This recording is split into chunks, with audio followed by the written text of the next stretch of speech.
Up has created a community of driven, passionate advocates for gender equality and has created such an amazing space for women to create change for the world, which I think is so inspiring and amazing. That has taken my activism to a next level because they have provided me with mentorship, guidance and support to make changes for the causes I believe in. Thank you, Girl Up. I felt inspired to use my voice for change, and I also felt that my voice finally mattered. I'm so happy to work with Girls Up campaign because they've helped my initiative and I'm able to support a lot of girls in my community with the help and support of Girls Up. Not only are these girls our future leaders, but with movements like Girl Up, they can realize the power that they already hold today and be the leaders of today. Everybody has a unique story and their story should be shared, and Girl Up really empowers girls and gives us the tools necessary to share our stories and unite with each other through these stories that we all have. And movements like Girl Up are so important to promoting gender equality because society, as we've seen, hasn't changed itself and it needs some help to change. Girl Up has shown me how storytelling has the power to inspire young girls to follow their dreams and become leaders that see the world not only with tolerance but also with empathy and kindness. I met amazing, really passionate young people from all over the world, and I just feel part of this global family already, and they inspire me to create my own club later on. Today, I'm using sports as a tool of empowerment, and I'm providing an avenue to nurture young girls to become agents of change and heroes of their society. If you're looking for an amazing and amenable community to prove your leadership skills, then Girl Up is the right place for you. Join us to be the change that the world needs. I fight for API youth empowerment because I think it's really important that the youth are able to share their stories and use their voices. And I really want to create that platform for them. I fight for diversity and inclusivity in mainstream media because I know firsthand the impact that lack of visibility and proper representation can have on someone's self-esteem. I fight for social media transparency, sharing the other half of the story in digital wellness because we're living in a world where social media is at the center of our lives. I fight to create engaging, accessible, and digestible news for young people. These traditional news media often neglect us. This is a major issue because, to put it simply, you can't change the world unless you know about it.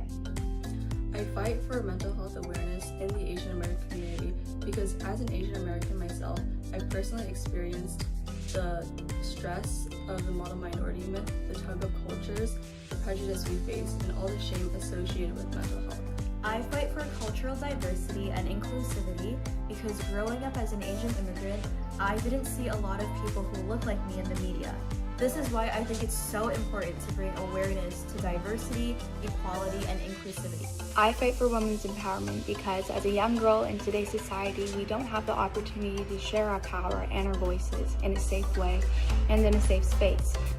I fight for youth empowerment because I believe that every single young person can become a young change maker. And I believe that young people, the generation that I'm a part of, can accelerate the positive change we wish to see now. I fight for gender equality because it's the right thing to do. When we advocate for minorities and equality, society as a whole benefits. I fight for gender equality because women are powerful and have the ability to change the world.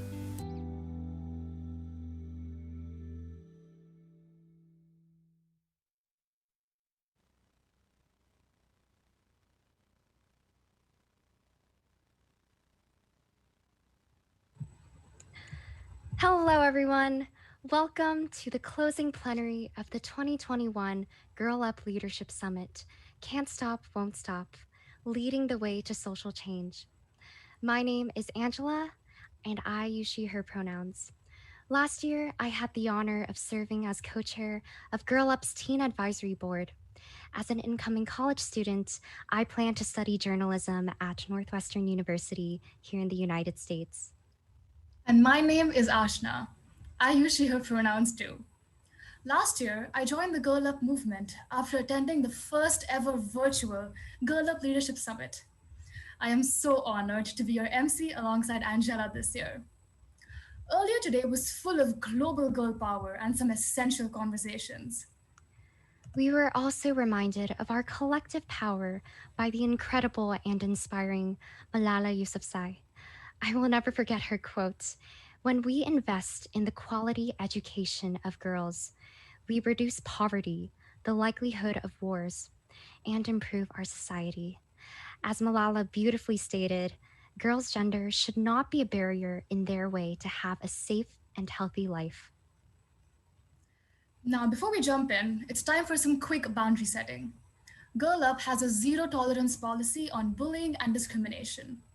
If something happens that makes you uncomfortable, please talk to a Girl Up staff member in the chat. Another good thing to know is that you'll find our summit program in the reception tab, complete with speakers and workshop descriptions to choose which session you'd like to attend. And we can assure you, you can't go wrong because every workshop is fantastic. Additionally, throughout the summit, watch for chat notifications to play Girl Up Trivia or Bingo with your fellow summit attendees with a chance to win some fun prizes. The official hashtag for the summit is hashtag GirlsLead21. And if you post now and tag Girl Up Campaign on Instagram, you could be featured in the Girl Up Insta story. Although we can't take selfies together, we will do a screenshot to add to the conversation. Before we do though, you can also follow my Girl Up region at Girl Up India on Instagram. And you can follow my Girl Up Club at Girl Up Geffen. That's GEFFEN. Now, let's take a selfie. Everyone smile, say cheese. Amazing. After the plenary, you can take selfies of your own using the virtual photo booth in the expo area.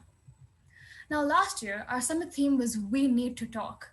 But now, it's time to take action. We can't stop, won't stop, leading the way to social change.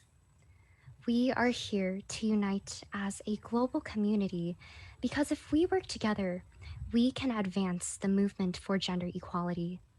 We are all in this together, and we all have a role to play.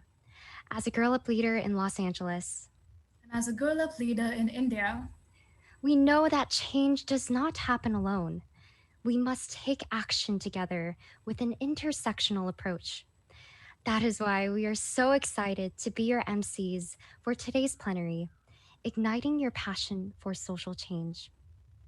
Before we dive in, we want to thank the 2021 Girl Up Leadership Summit presenting sponsor, P&G, and their brands Always and Whisper. Thank you also goes out to our summit event sponsors, Booz Allen Hamilton, Gallagher, Malon Soliers, Ugly Brands, and Fidelity Investments. A special thank you to Girl Up's strategic partners, the Caterpillar Foundation, WWE, Anu Jain, and the TE Foundation for their ongoing transformational support of Girl Up. Your investments allow us to support our glowing global community. Before we get started, we also want to remind you that ensuring each of your safety and security while participating online is Girl Up's biggest priority.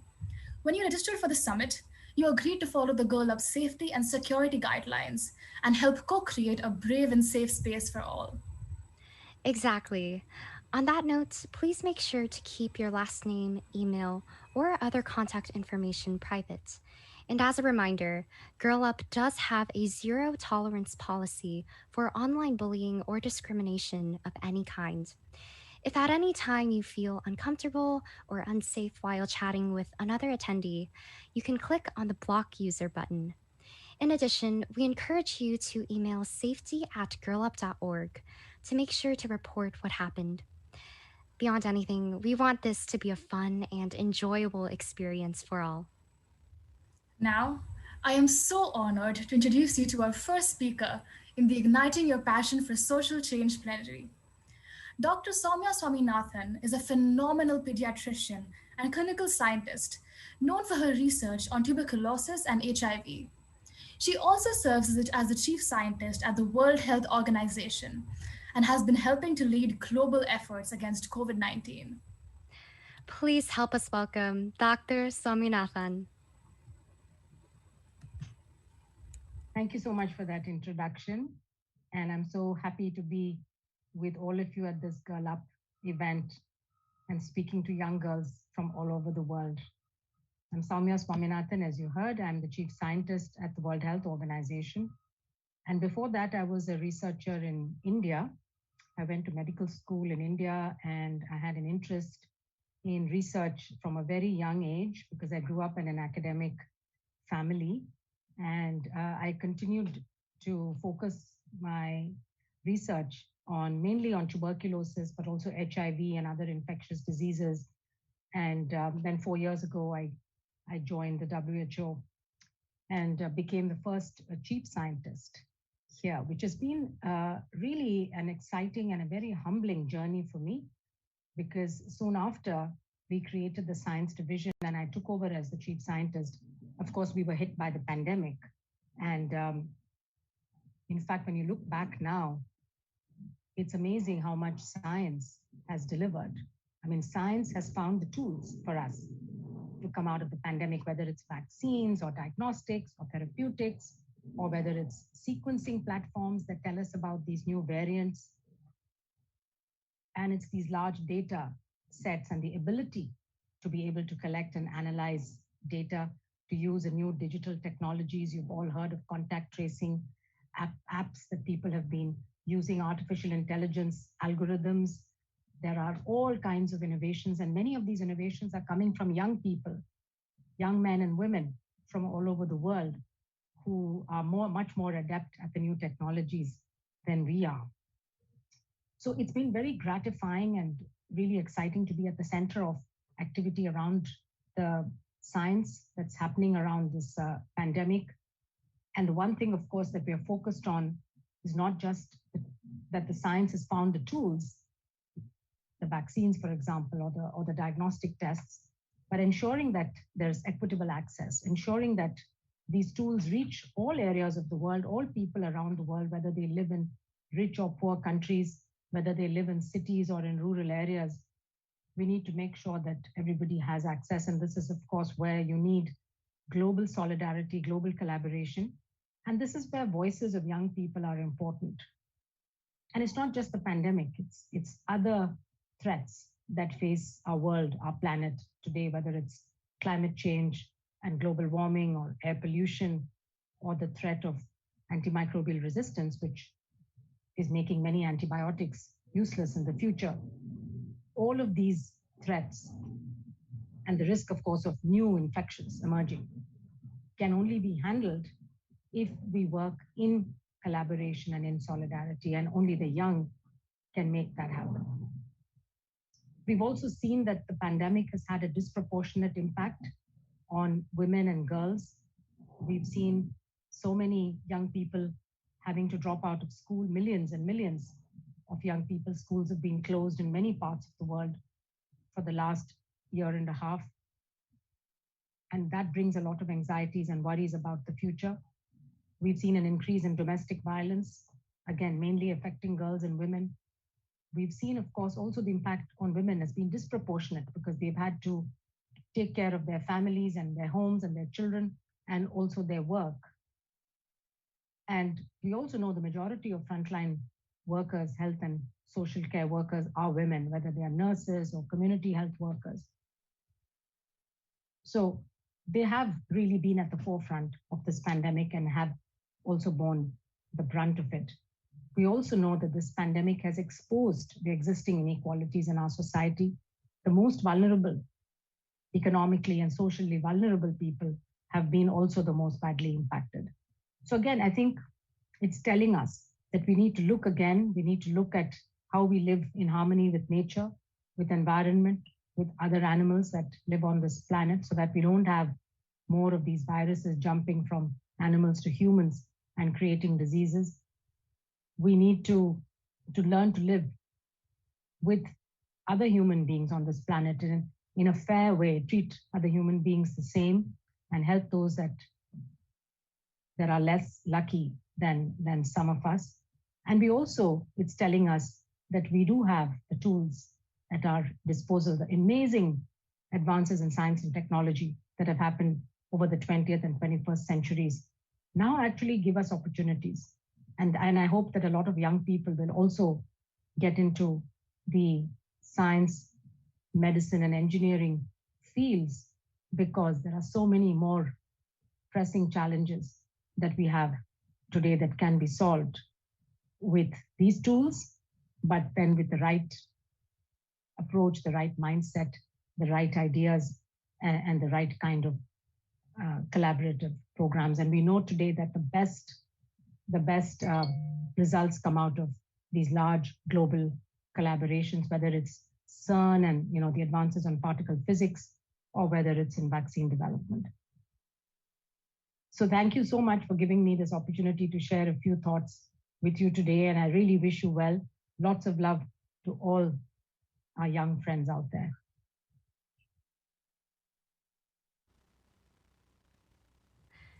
Thank you, Dr. Swaminathan.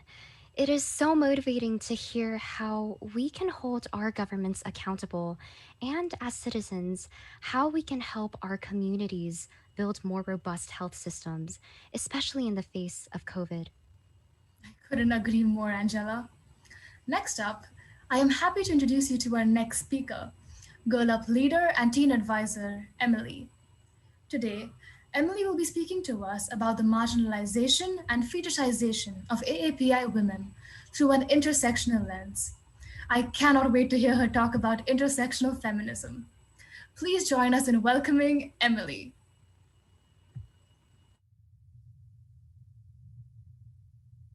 Asian women are submissive, superstitious, exotic, and weak. Did you find yourself somehow unconsciously agreeing with those statements? Perhaps simply because of the amount of time you have heard it, or because of a long-held belief that you have.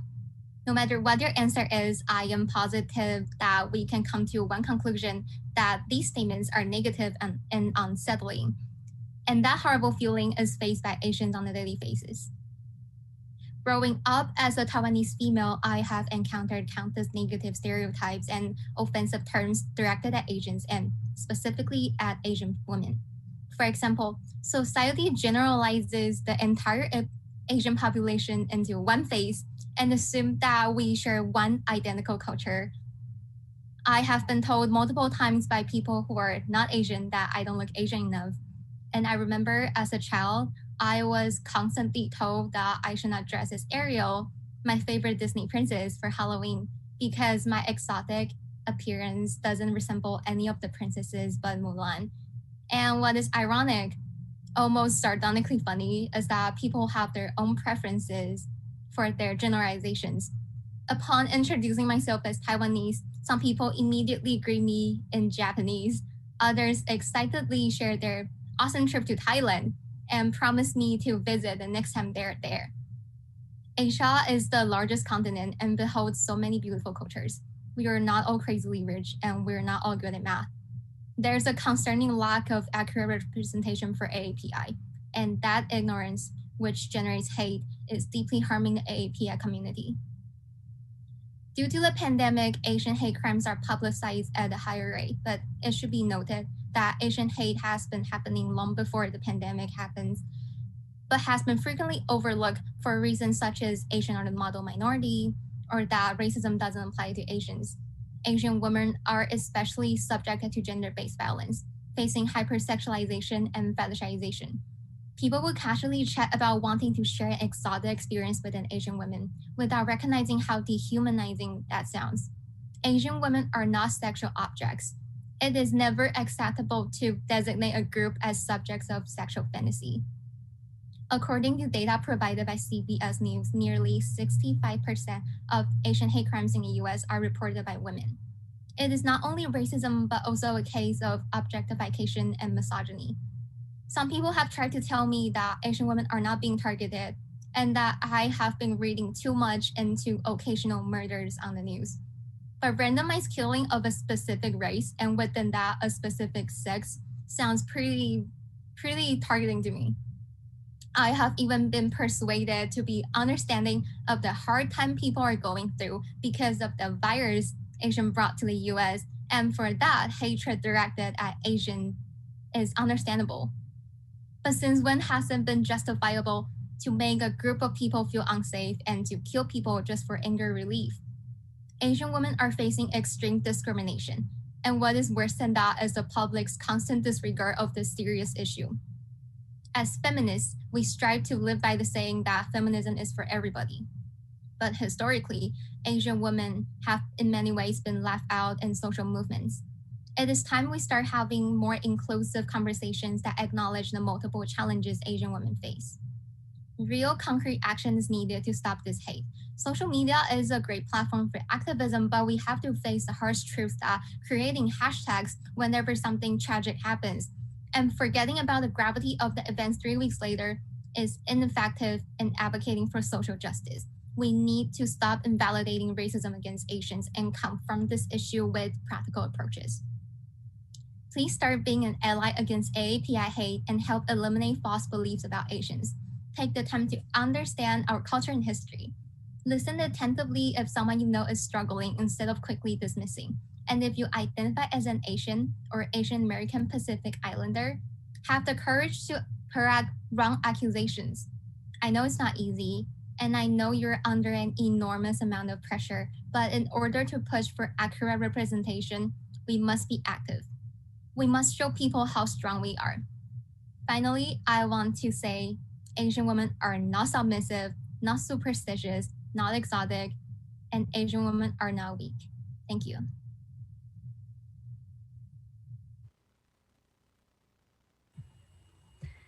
Thank you so much, Emily.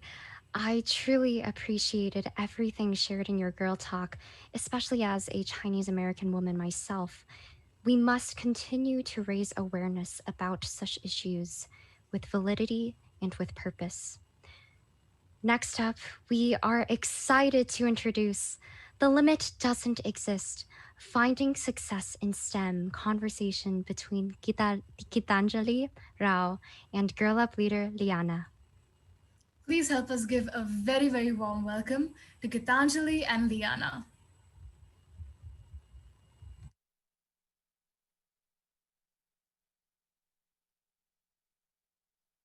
Dhaka, Bangladesh, and I'm currently leading the Girl Up Bangladesh Coalition. I'm super duper hyped to have the truly remarkable STEM inspiration Gitanjali Rao with us. Hi, Gitanjali. Hi, how are you? I'm well. How are you? I'm doing pretty good. Thank you for asking. So tell us a little about yourself. Yeah, absolutely. So I am a 15-year-old innovator, author, and promoter of STEM, especially for girls. So this is my perfect platform.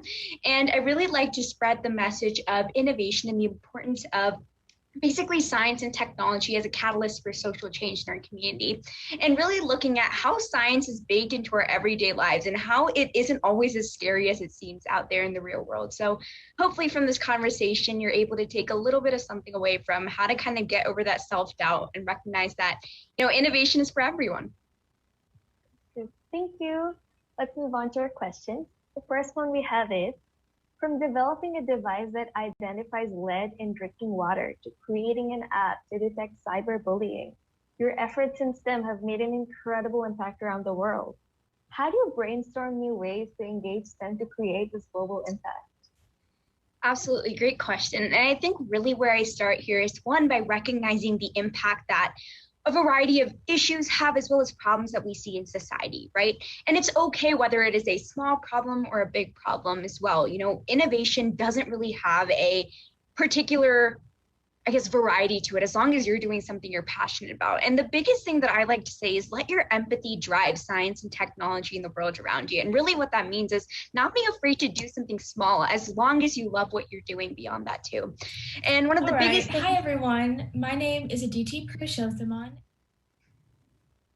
Okay, wait, there, sweet, I'll keep going. So beyond that too, I think the biggest thing is also not being afraid to do things that involve others, right? Innovation is something that should be a collaborative effort. And whether it is someone in a team, whether it's someone bigger than that, what that means is working with organizations. I'm currently working with UNICEF to take my cyberbullying application to a bigger stage as well, which is very exciting. But really what that proves to show is that brainstorming new ways to engage in STEM should be as intuitive as it sounds, right? It shouldn't feel like something you're making the constant effort to keep doing. It should be something that is intuitive and almost a gut feeling inside of you to want to change something or want to take that first step within a particular field. Okay. It's honestly so amazing your work, because when I was researching on you, I was so in awe of you, and we're the same age and you just think different and you just want to help. So I think that's great. For our second question, we have, with our world continuing to advance technology and science, how will the impact of STEM for social good change over time?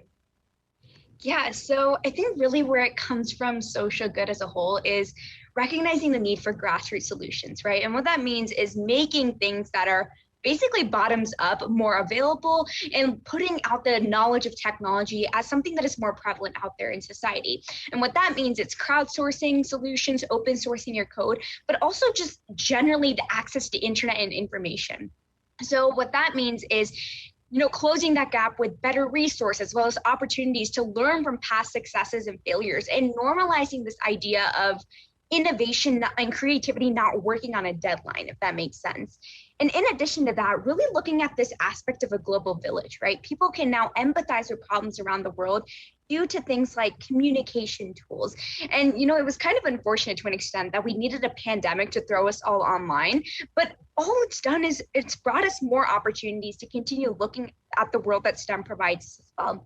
And I think beyond that too, it's really just opening up equal opportunities for learning, for the internet, for creativity, and just knowledge of STEM concepts in society.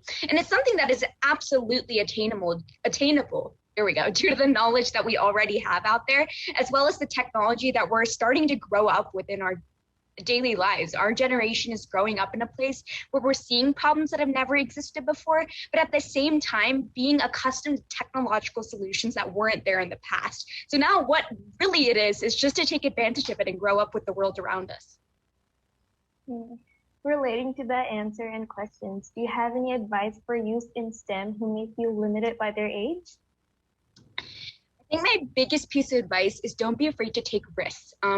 One of my most common questions that I get is, who are your biggest role models? And I obviously have to say my parents, right? And the biggest thing they did for me at the ripe old age of 3 or 4 was expose me to the world around me. And what that means is I was taught to take risks and go forward as a risk taker and never to step back from that idea as well. And I was always taught that the worst answer you can get is no, as well as the worst thing that can happen is that you fail. But there are lots of other opportunities that do come knocking. So it's okay to open those doors as well. And beyond that, make STEM and technology what you want it to, right? Don't be afraid to try new things and let your passion drive innovation as well. And most importantly, stay with the problem longer. Persistence does pay off, even if it seems like it takes years or decades. But in the long run, it's something that is worth it. So don't be afraid to keep an idea going, keep a solution going, and in the long term, just doing what you love to do with innovation and technology. Great. I love the answer. So for the next question, we have, even though 81% of girls think that being given equal education in STEM as boys is important, only 42% feel equal access is a reality. Why do you think this gap still exists in modern day society, and how can we all work together to bridge that gap? Yeah, and I think that is a very important statistic to really look at as well.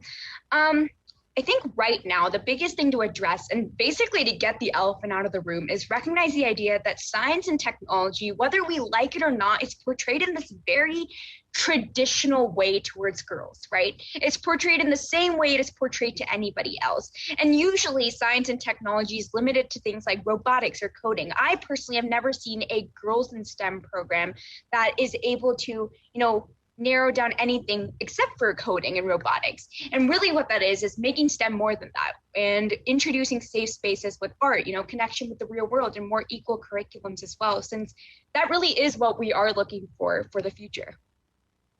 Definitely. Well, Why are girls and women in STEM uniquely positioned to create solutions to problems in their communities? What do you have to say about that? I think this is a very simple answer. And what that is different perspectives, right? They form 50% of the population, meaning that we're basically eliminating 50% of the ideas that are being put forward as well. And right now, more than ever, we need to maximize innovation and creativity. One of my favorite stories that I like to share is airbags. When they were first developed, was a completely male-run industry. And they used to kill a lot of women and children for the reason that they weren't built for their bodies. And they weren't able to recognize that until they brought women into the field. And obviously that is a very, very extreme example and one that happened a very long time ago, but it really proves to show how different perspectives do play a part and continue to play a part even in the 21st century. And I think it really is important to look at how innovation doesn't have an age, race, or gender to it, right? It should be just something that anybody can pursue. And it is unfortunate that our world has stereotyped innovation in science to be that way, but it's something that's easy to step out of because we can all come to consensus and recognize that in the future, there's not going to be a future where we call it South Asians in STEM or youth in STEM or women in STEM. It's just going to be people in STEM. And already taking a step to break that barrier and be a trailblazer in STEM is already being an innovator within yourself. So don't be afraid to go out there and take those first steps. I will keep that in mind. We have one more question left, which is, what inspires you to continue using STEM for social good, and why should budding STEMists do the same? I think the biggest way that I am inspired is kind of recognizing that science is such an important part of our daily life.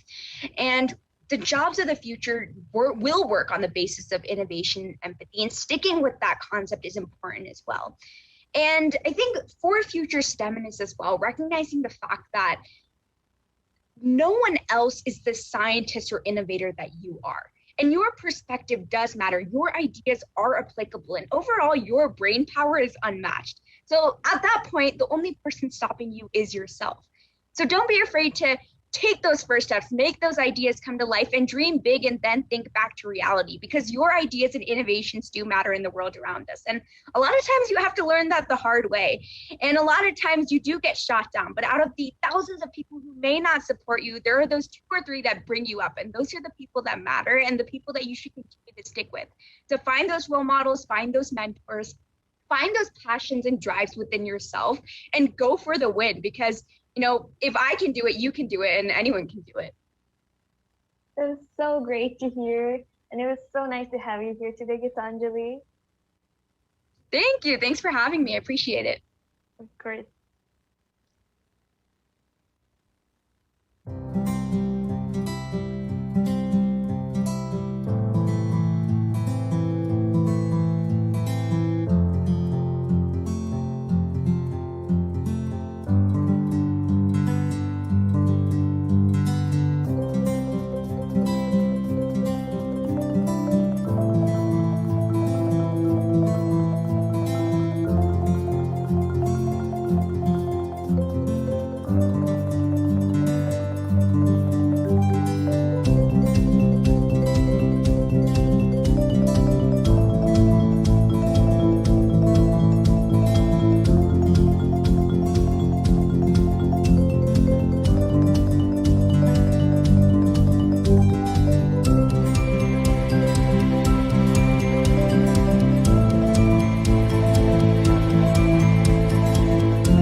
Welcome back, everyone, and thank you, Uni Design. Let's hear it one more time for Gitanjali and Liana. Gitanjali, we are so inspired by your achievements. Absolutely. Let's keep this conversation going. Next up, please give a warm welcome to a successful engineer and group president at Caterpillar, Denise Johnson, for Bridge to STEM, Constructing Your Future. It's a great honor to join you today to celebrate how we can't stop and how we won't stop leading the way to social change. As was mentioned during my introduction, my background is engineering, and I'm often asked, why did I choose engineering? How can others learn more about what it means to be an engineer? When I was younger, the age of many of you listening, I grew up loving school and being pretty good at math and science. I was always intrigued by learning and how to problem solve and had a very curious mind. So I got pointed towards being an engineer, but I have to be honest, I didn't even know at the time what an engineer did. Think about it. When someone says, do you want to be a doctor or a nurse or a teacher? We can all visualize what that means. But when you say you should be an engineer, what does that look like? Oftentimes, we're not so sure, just as I wasn't. And that's partially because engineering is a wide open field with nearly endless career possibilities. There are many kinds of engineers, but the one thing that they have in common is they love problem solving and creating cool stuff with a belief that they're helping to change the world for the better. My curiosity led me to job shadowing. That basically means following an engineer around to see what they did, as well as an internship. And what I discovered is just what I described, that engineers solve a lot of problems and use creativity to build amazing things. And you get to work with other talented people when doing so. So the more I learned, the more I liked it. Now, fast forward 30 years, I work at Caterpillar with some of the smartest engineers in the world, solving our customers' biggest problems. You'll find engineers working in nearly every industry, but the group that I lead at Caterpillar is focused on mining. You may not realize it, but mining impacts all of us. Whether it's medical equipment, new technologies, your cell phone or computer, none of these things are possible without mining, which is really getting critical ores out of the earth. It's things like iron ore, copper, or even materials to make roads and bridges. Since mining is vital to everyday life, it's essential that we mine responsibly, minimizing the impact on the environment for future generations. Miners aggressively work to meet sustainability goals, reducing greenhouse gas emissions, using all electric vehicles, and ensuring the communities have access to clean water and power. It's an exciting industry to be a part of. Miners also use technology in very sophisticated ways. Our engineers help mining customers run their operations autonomously. That means without operators. Now, it's not magic, but for me, working with these awe-inspiring machines that move mountains without an operator in the cab certainly seems like the next best thing. Caterpillar has the largest autonomous fleet of trucks in the world. And I want to show you what an engineer can look like when you work at Caterpillar. Let's play the video. As app specialists on site, we work to make sure that the customer is maximizing all of their efficiencies. We'll look at things like haul road widths, speeds, how fast the trucks are going, what the road conditions are like, what the loading times are like, how the shovel's operating, and provide feedback on how to optimize it and make it as good as it can be. What's super cool to this role is I have the opportunity to kind of change the technology in ways that the customer would like to see it progress, and I can help influence that technology for CAT, which is non-typical for other Caterpillar roles. We know where the trucks are going and where they're coming from, but every day is a different perspective, a different thing that comes out, and we have to solve small issues. We're a strong part of training and developing operators to use the technology. It's a good balance where you get out in the field and you see the operational environment. You understand the sort of change of management processes with the people. You hear the voice of the customer from that perspective as well, and then you're able to deliver that back to the broader Caterpillar and the engineering groups. Having been around the autonomous trucks for a few years, the excitement of seeing one whiz by at full speed with nobody in the cab really never gets old.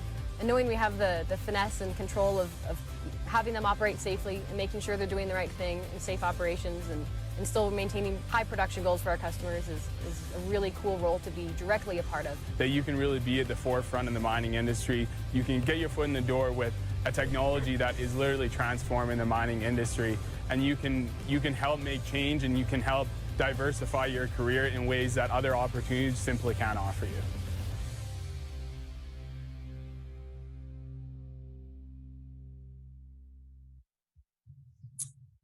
So that's what being an engineer can look like. This is one of my favorite videos, and it shows the amazing experiences that our engineers have on site with our customers working on some of the coolest things in the industry, like designing a 400-ton truck to operate without a driver in the cab. However, right now, there's a pretty large gender gap in STEM fields like engineering, and the statistics are incredibly telling. Over 32% of women end up switching out of STEM degree programs in college, and only 30% of women who earn bachelor's degrees in engineering are still working in engineering fields 20 years later. Through the work of the Caterpillar Foundation, our mission is to build strong and resilient communities that thrive in a rapidly changing world, which is why we need help to make STEM a more inclusive, accepting, and exciting world for women and girls.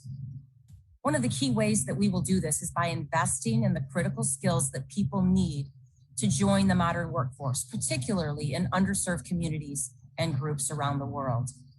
Caterpillar is focused on creating an inclusive and innovative work environment because we believe that different perspectives result in the best thinking, and that focus is reflected in the work done by our foundation. We need minds and perspectives like yours in STEM fields to help change the world for the better. Engineers around the world are on the leading edge of technology and change, and it's a very exciting place to be. You can help make the world a better place. So I encourage each of you to keep being curious. Ask your parents, teachers, friends, and counselors at school how you can learn more and get involved. I'm so encouraged by all of you listening in that you're eager to shape your own future. So be brave and be bold. Look for things like robotics competitions, STEM learning programs, and get involved with companies like Caterpillar for opportunities to expand your horizons and pursue a career in STEM. Keep pushing yourself, and someday you too may look like and be an engineer. Thank you.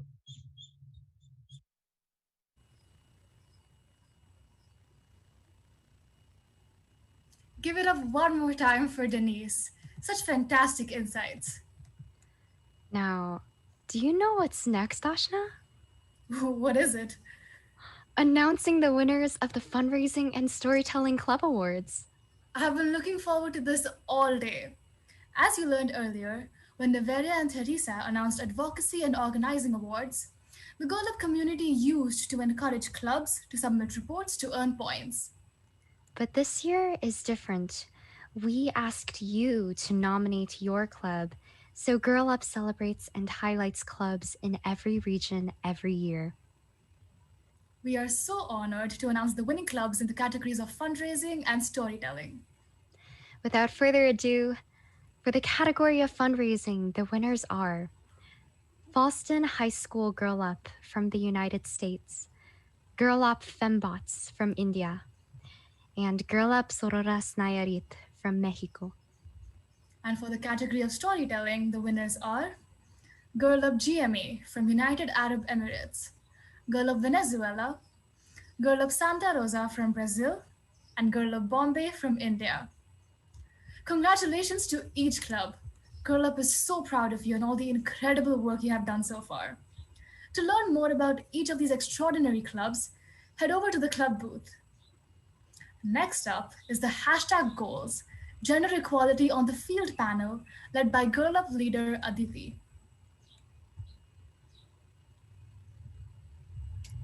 All right. Hi, everyone. My name is Aditi Purushothaman, and I'm a rising high school senior from Cincinnati, Ohio. I'm a competitive squash player and the founder of Sports for Good, and I have the privilege today to talk to two inspirational women who have paved the way in gender equality and representation in sports. And I'm really excited for them to introduce themselves. So, Rosalie, would you like to start us off? Yes, thank you. Wayats Eskechad, Rosalie Fish Seatsta, Buckleshoes Abishit.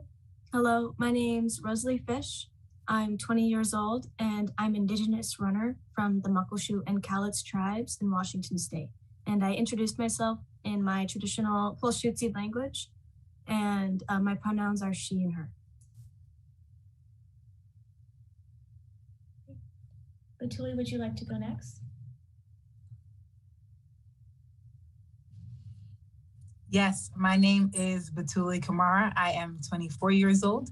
I'm originally from New York City, but I am a native Guinean from Guinea, West Africa, and I'm the founder of Women and Kids Empowerment, as well as a professional basketball player.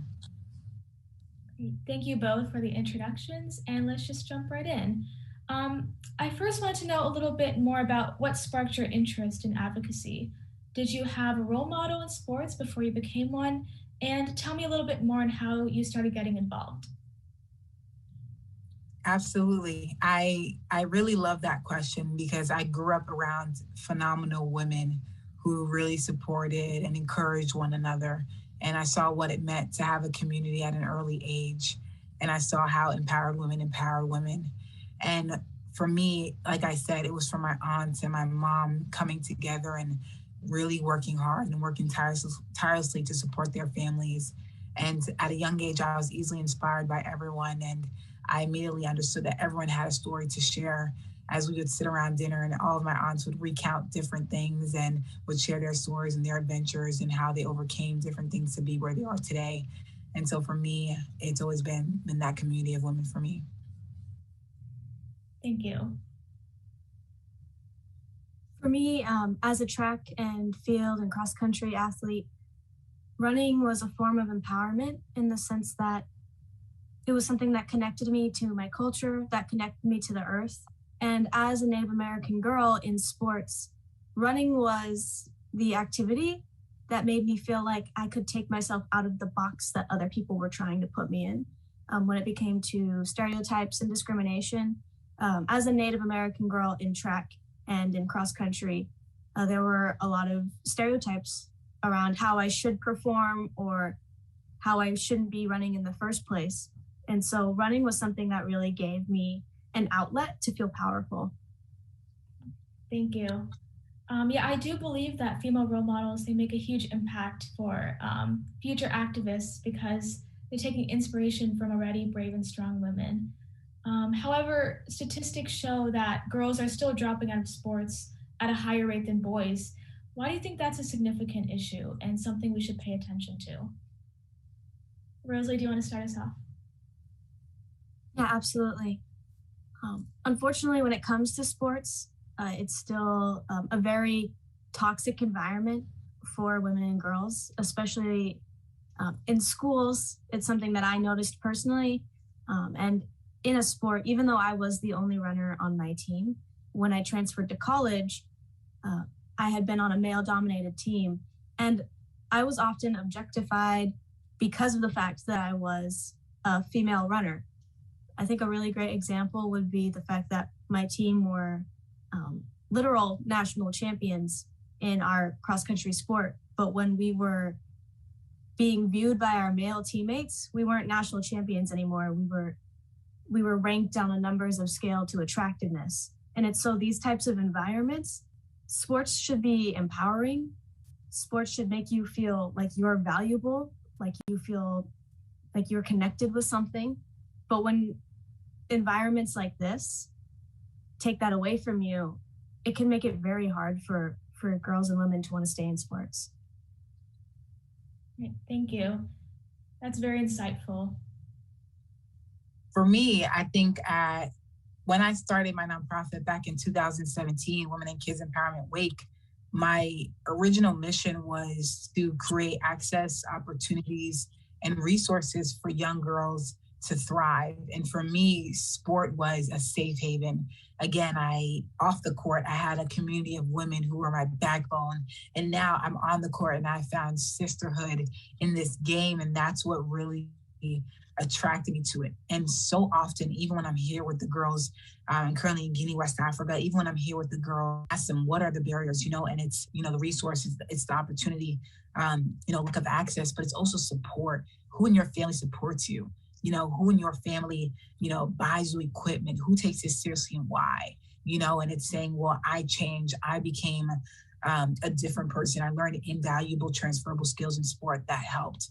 And so for us, it's a large part of really engaging the community and getting them to understand that it's beyond sport. but the holistic development for the young girl. It's about building community. It's about growing. It's about learning. And it's about play, which is so necessary.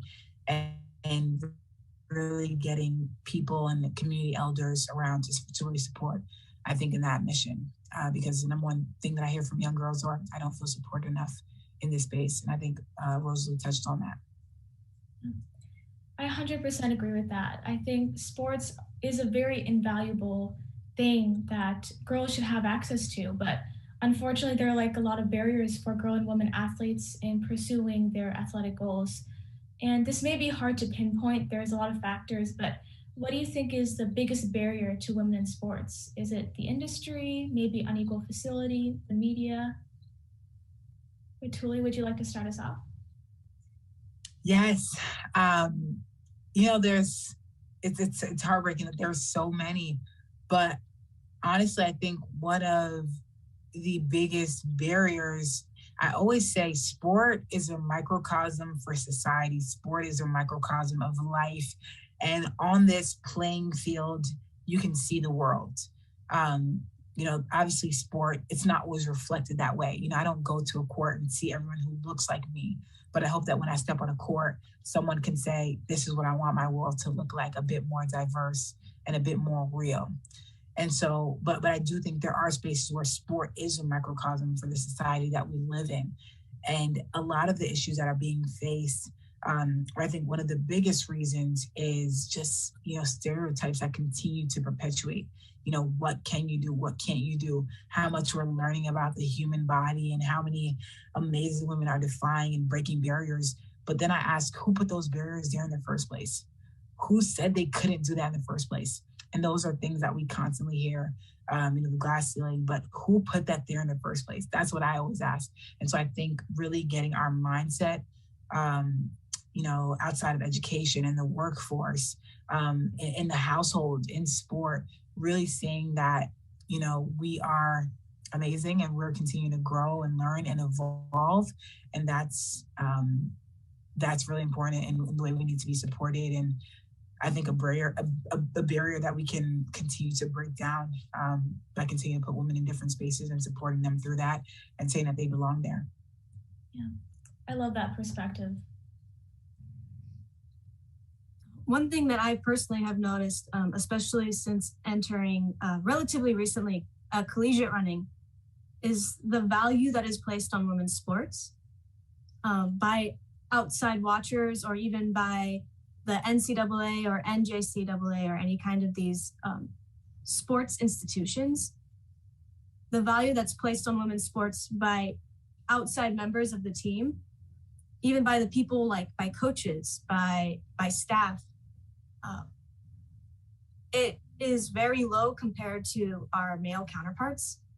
And it makes it extremely difficult to find value in yourself. It's something that you have to dig deep and find in yourself because you're not getting it from anywhere else. And that can be so discouraging. And it's something that you're gonna notice no matter what. It's I was on a collegiate team and I noticed the double standards.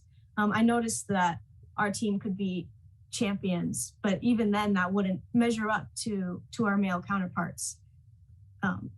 And so it's these kinds of things that made the girls and women on my team want to quit, because what was the point if they had already reached the ceiling, but they still felt like they could never measure up?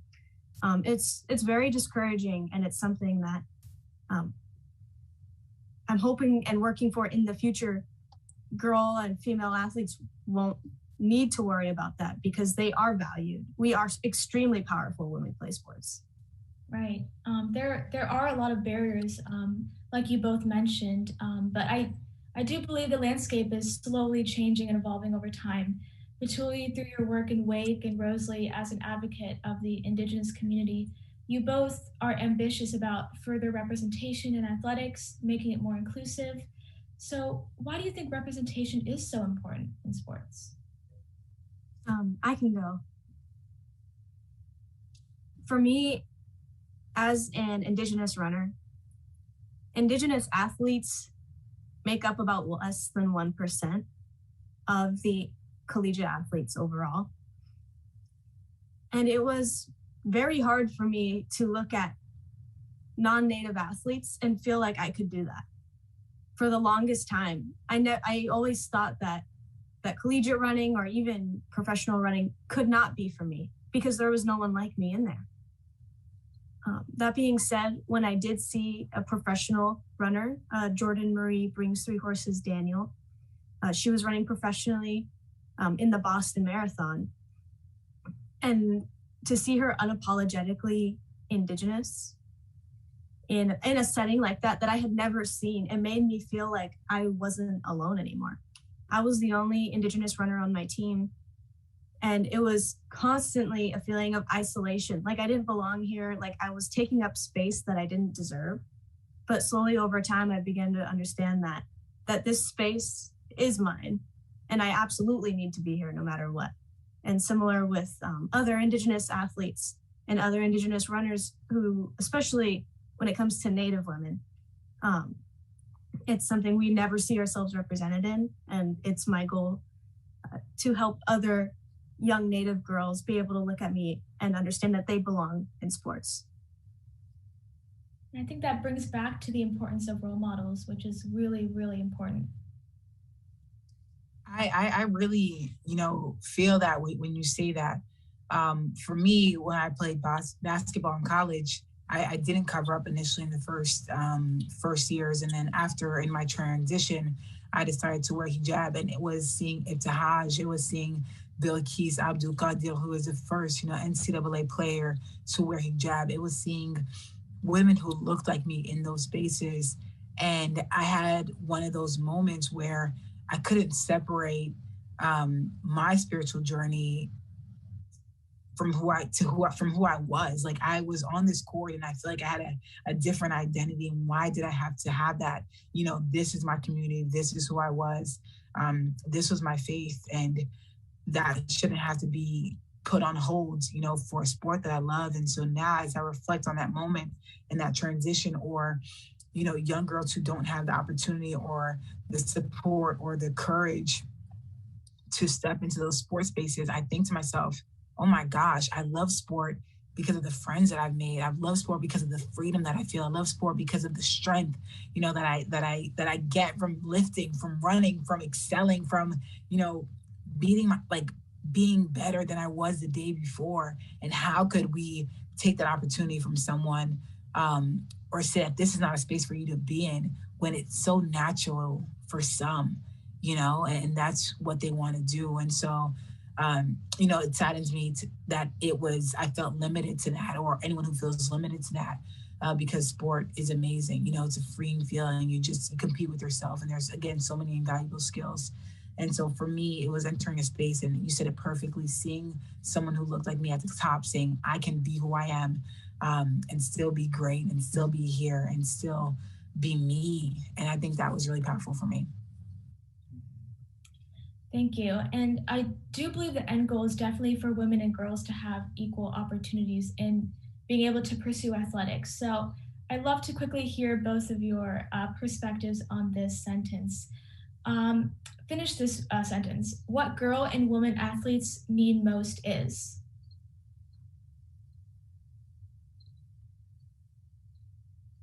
Unwavering support. Actually, we need resources. Resources. I'm going to use two words too, even though it's cheating. I think what women and girls in sports need the most is a platform and empowerment. We can do so many things when we're given the space to do so. Right. I think those are two very important things. It looks like we're running out of time, but I want to thank Rosalie and Batuli for continuing to push the boundaries for further gender equality and representation in athletics. And we appreciate you for both taking the time to contribute your thoughts in this panel today. And I look forward to the rest of the summit.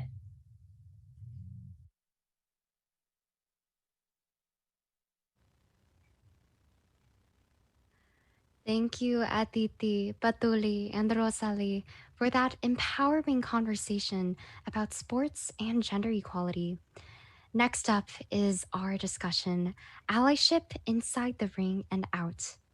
Please welcome to the stage WWE superstar Mustafa Ali and Girl Up leaders Sai and Lily. Ali, thank you so much for being here with us today. We are beyond excited to be having this conversation on allyship with you. And so if you could you take a second to introduce yourself to our incredible Girl Up audience? Hello, incredible Girl Up audience. I'm WWE superstar Mustafa Ali. I compete on Monday Night Raw. I've been doing this since I was 16 years old. So about for the last 19 years, I've been at it. So a seasoned vet of the ring, but most importantly, an ally of Girl Up. I mean, that's a lot of years. That's pretty incredible. Yeah, thank you. Yeah, so clearly, Ali, you work with so many talented colleagues at the WWE, men and women. What does allyship look like in your workplace, and how is respect and equity promoted? I think it's kind of like a double layer question, right? One is how the company presents both men and women, and then you as an individual, what you bring to the table from your past experiences. I'm very fortunate to have a very strong household of very strong women. So it's not something that I had to come to the workplace and kind of learn about. But growing up, I have two older brothers. So I grew up in a very male-dominated household, but my mom was this very strong, independent woman. She came from another country, got an education, opened up her own business, held multiple jobs, and even after my father passed away, continued to provide for her three sons. So I always saw, this not just this motherly figure, but this strong woman. And then to double that up, I met this incredible woman that I have the fortune of calling my wife. And then she gives me my best friend, my daughter. So I'm just surrounded by these very strong, very opinionated women that inspire me every day. And I'm able to bring that to work. And then, like you said, I work with some of the most talented female competitors in the world in what we do. So for me, it's not so much something that I had to learn. It's something that I maybe brought with me to the company. But from a company standpoint, we see it every day to the point, and I hope people understand what I mean by this. It's something that should have been normal a long time ago that is now normal. Women main eventing WrestleMania, women main eventing Monday Night Raw, pay-per-views. Now it's normal. Now it's like, okay. And yes, it is a big deal. It is something we should promote because that's not always the case in the past. But what I love the most about what WWE is doing today and what the female athletes of today are doing is they are normalizing what should have been normal a very long time ago. And that's, promoting men and women on an equal platform. Yeah, that definitely makes sense. And I totally agree that about everything that you said. I think it's super cool that you had the supportive community of females growing up and how that influenced you. And I think on a broader note, athletes and brands are increasingly using their platforms for social good, as we have seen recently. So how does WWE use its influence to promote allyship among viewers and fans? I mean, again, I believe it's how the WWE presents women both on storylines, on screen, with paid promotions, with commercials. The women are front and center, just like the men are. The probably the coolest example I can give you in recent memory is Sasha Banks versus Bianca Belaire for the SmackDown Women's Championship, which main evented one of the nights at WrestleMania. Main evented, that is a very prestigious spot. There's been hundreds and hundreds of WWE performers. Very few have been put in that spot. To be put in that spot is to be basically put in the position where you are the most important match of that night. It's a very selective, very, very high, very, very difficult spot to achieve. And two women of color had that spot. So if that doesn't send a message of inspiration and equality across the WWE universe, across the world, I don't know what else does. So again, I think what WWE does is they give, and rightfully so, they give these hardworking women the same opportunities that the men have. Even our last pay-per-view, I remember looking, there's like 4 or 5, main caliber matches that featured all women. So props to all the hardworking ladies at WWE. Yeah, and talking about visibility and what visibility can do for representation and for perceptions of equality in society, how do you break down stereotypes of masculinity within such a stereotypically masculine workplace? I mean, the topic of breaking down barriers is something that's kind of like my life mission on a different note. You know, I'm someone that's very, very clear, as far as what my background is. My name is Mustafa Ali. You know, I'm an open Muslim, and I'm one of the first guys to enter WWE to kind of go against what the sports entertainment, professional wrestling, and even media as a whole, what the typical role would be for someone of my background. You know, typically we're the bad guy. We're the evil foreigner that's going to wish doom upon America. That was the role that I saw when I was growing up. You know, anyone that looked like me was pigeonholed to this role. And then here I come kicking down those doors, basically saying, no, there's so much more to me. And I feel like that's the same way and that's the message that the women in WWE are doing now. Not just in WWE, in media as a whole. In the past, I feel like women were, categorized into roles. And there was a point in time where women were just featured because of how beautiful they are. And,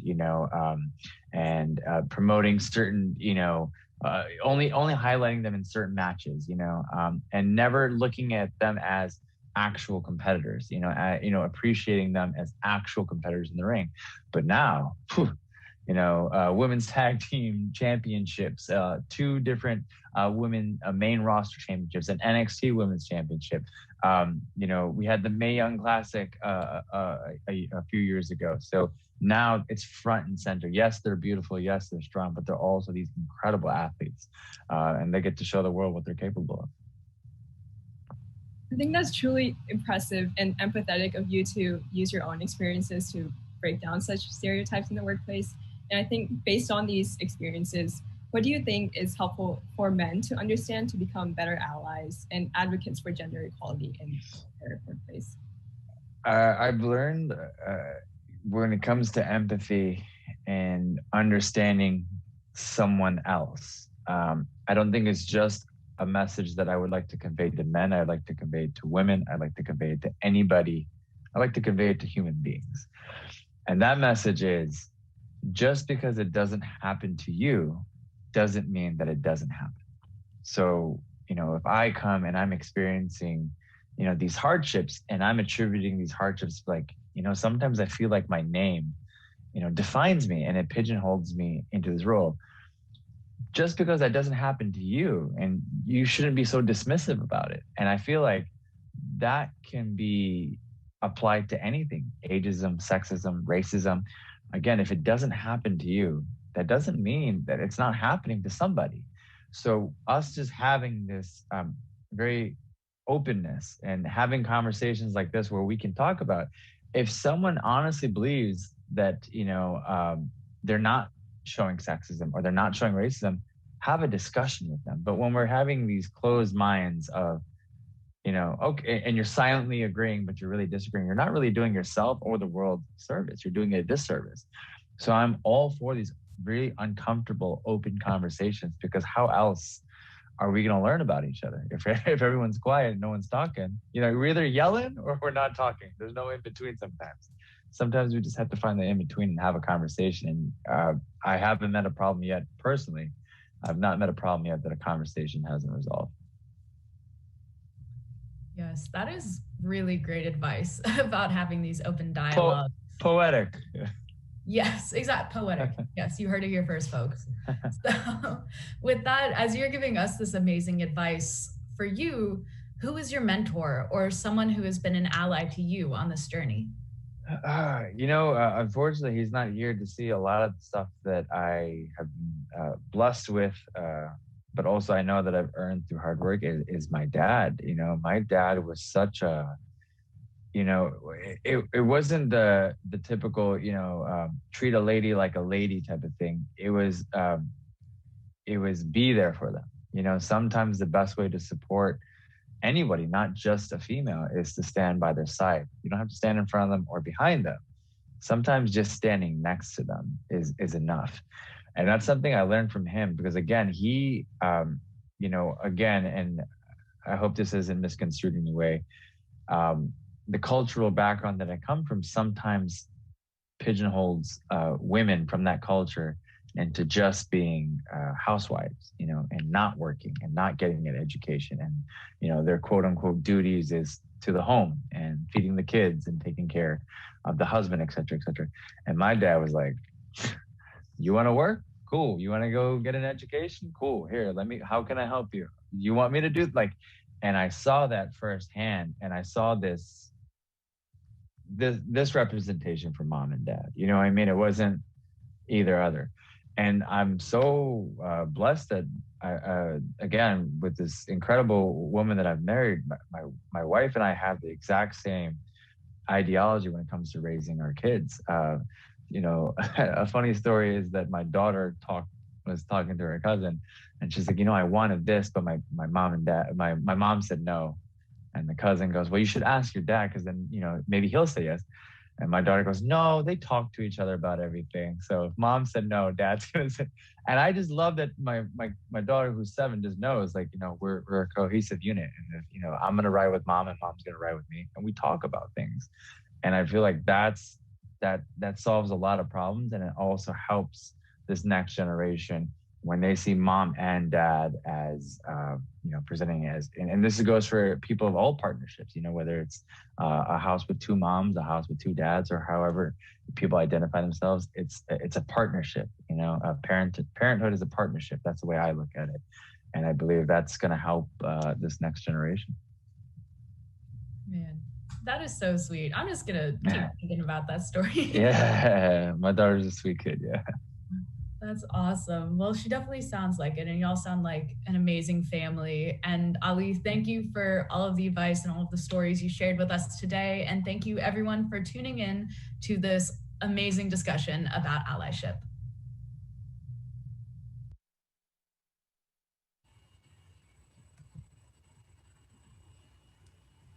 Thank you, Mustafa, Sai, and Lily.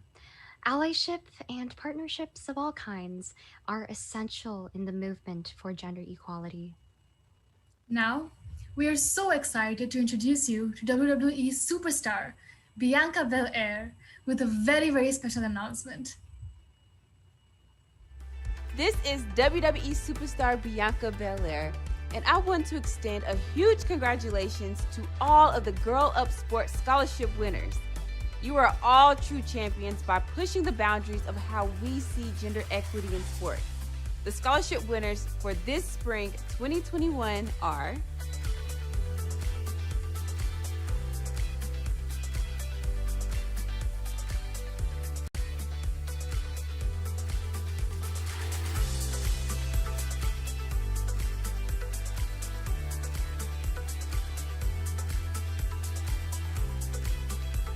On behalf of WWE and Girl Love, we are so proud of you and can't wait to see what you do next. Welcome back, everyone. What an incredible announcement. Thank you again to WWE and all Girl Up partners for supporting all the movement building that Girl Up leaders around the globe are doing. That's why we are so excited to introduce our next panel, How Youth Activists Are Changing Global Advocacy. This panel is moderated by UN Foundation Vice President for Girls and Women Strategy, Michelle Milford-Morse, who will join a conversation with Girl Up leaders Celine and Valeria. Hello, welcome to our session about how youth advocates are changing global advocacy. And in my opinion, definitely for the better. I'm Michelle Milford-Morse, Vice President for Girls and Women Strategy at the United Nations Foundation. And I'm so pleased to share this virtual stage with 2 phenomenal advocates. We are joined by Celine Ozanaldum. She is a founder of Girl Up Istanbul, and she's an 18-year-old gender equality activist working with UN Women as one of 300 national youth activists and a he for she advocate too. She's a guiding group member at the Transform Education campaign hosted by the United Nations Girls Education Initiative and a co-founder of Girls Who Code Turkey, where she advocates for equality in the STEM community. She was also a featured voice in the Generation Equality Forum last week in Paris. We're going to talk about that. And she wants to reach more, inspire more, and empower more. And I imagine she's already doing that. Welcome, Celine. Hello. Thank you, Michelle, so much. And thank you, Girl Up, so much for having me. I'm very excited to be here. I'm very excited to share my activism work and Generation Equality Forum. Thank you so much. Wonderful, wonderful. I'm so delighted to also introduce you to Valeria Kalunga. She is a Next Generation Fellow and a Girl Up Teen Advisor alum. She's a 20-year-old activist, social entrepreneur, and community organizer from Monterrey, Mexico. She is currently a third-year student at the University of Texas at Austin. Hook 'em, Valeria. And she's working towards a dual degree in Latin American Studies and International Relations and Global Studies. Valeria founded La Neta Mexico, a youth-led organization that distributes resources and information on Mexican lobbying. During her presidency in Girl Up Monterrey, Valeria served as a teen advisor and co-led the first Girl Up Coalition in Mexico. She is an award-winning advocate, a podcast who talks with other Gen Z leaders and community organizers about social change in Mexico, and one of 8 UN Foundation Next Generation Fellows tasked with making recommendations for a forthcoming Common Agenda report aimed at fostering solidarity between young people and the international community. I know you'll all want to check that out. So welcome, Valeria. Hola, hello. Thank you for having me here. I am so excited to be one more time in the Girl Up Leadership Summit. Every single year, I look forward for this event. And this is not the exception. Super excited to have this conversation today. Me too. I look forward to it too. So fun to talk to you both. Thank you so much for making time and for sharing your insights with us. So you're advocates, and you're advocates in your local context, but you're also advocates in a global context. And I think we feminists have to do both, right? So I want to ask you first, like, why is it important to the both of you to be in these global spaces and to shape the conversation, and especially for young people and to the benefit of young people? Celine, I'm going to start with you first. Thank you so much. First of all, I would say starting off from on a community level is very important, which is a very, again, important lesson I have learned throughout my activism, because most of the time, as activists working with the United Nations, we are there to represent our own communities, cultures, demands, ideas, work, needs. So if you're not hands-on in your own community, if you don't have concrete examples or lived truths that you can provide to UN, it doesn't really make sense for you to represent that community. It's tokenism, which is a problem we are tackling most of the time as young activists. So that is why I think starting off on your community is incredibly important, but focusing on the global scale should be the second step, should be your next step, because that's when you see it in a concrete way, how much actually all of the countries are facing the very similar issues. Mm-hmm. We do not realize the inequalities that we're facing until you start, air quote, doing reality check with other countries or other regions and activists from those regions. Exactly. There can be regional coalitions and there can be comparing of notes and strategies. Yeah, it's a really good point. Valeria, same question to you. Why is it important for you to be in these global spaces, including, the Common Agenda?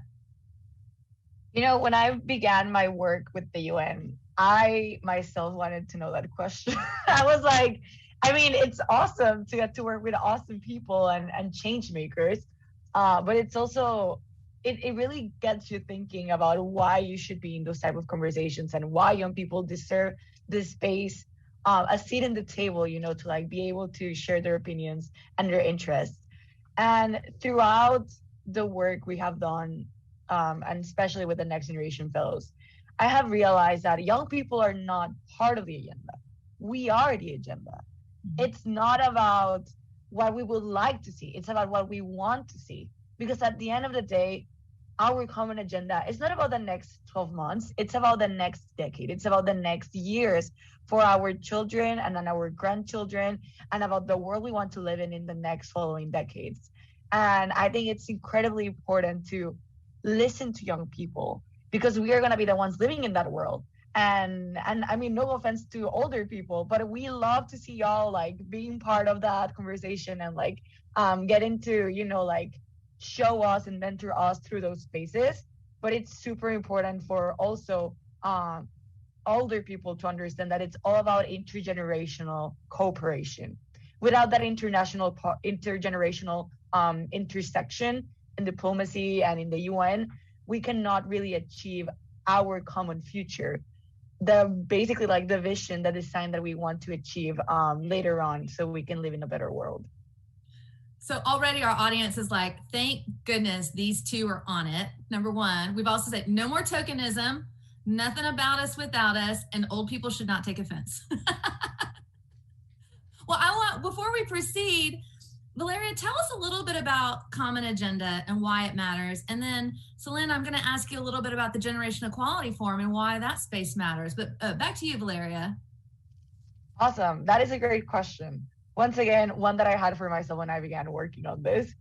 So the Next Generation Fellows and I, we were given the task to work on the 11th commitment of the UN 75 Declaration, which is basically finding ways in which we can suggest how the multilateral system can better listen to and work with youth.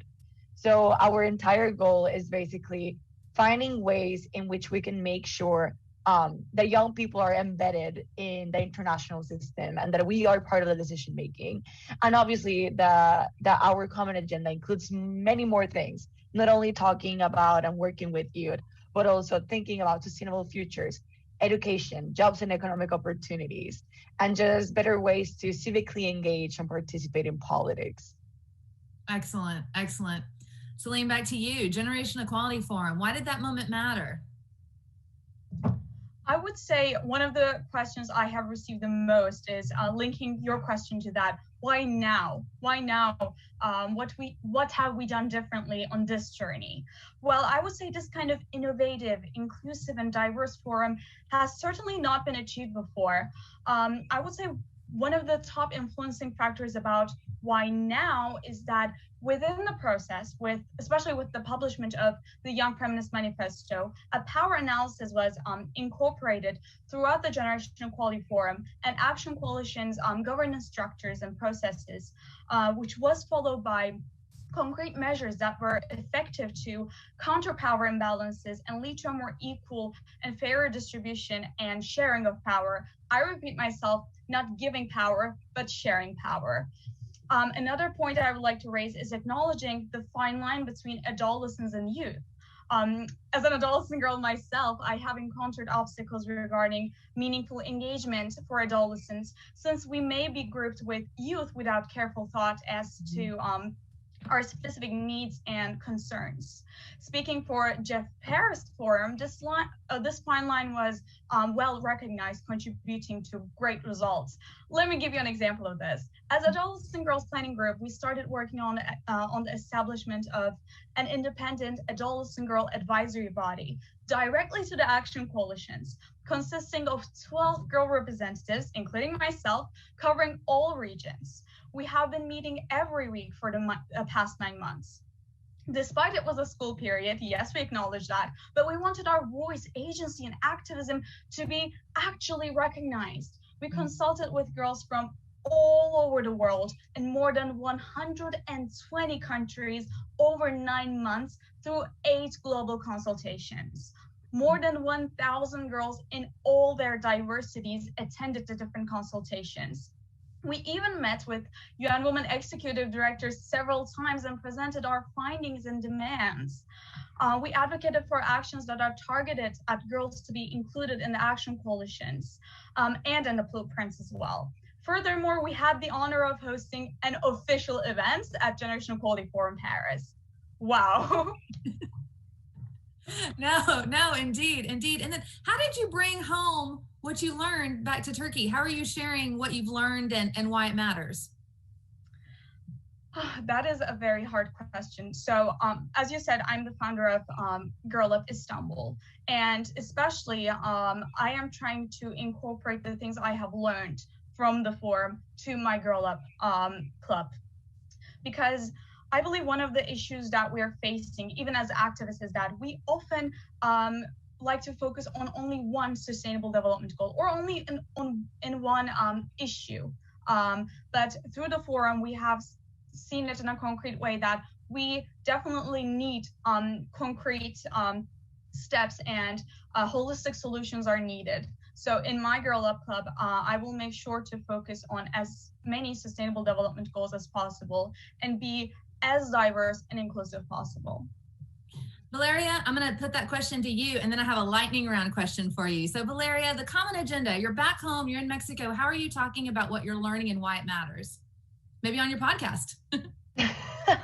That's a great question. I think for me, the biggest thing is humanizing the entire experience, because I feel like when I talk with young activists, they're like, oh, it must be like so difficult, like to engage with like diplomats and like engage with like people in this sector. And I'm like, it doesn't have to be. Like the entire point is like making it easy for us to approach them and easy for them to approach us.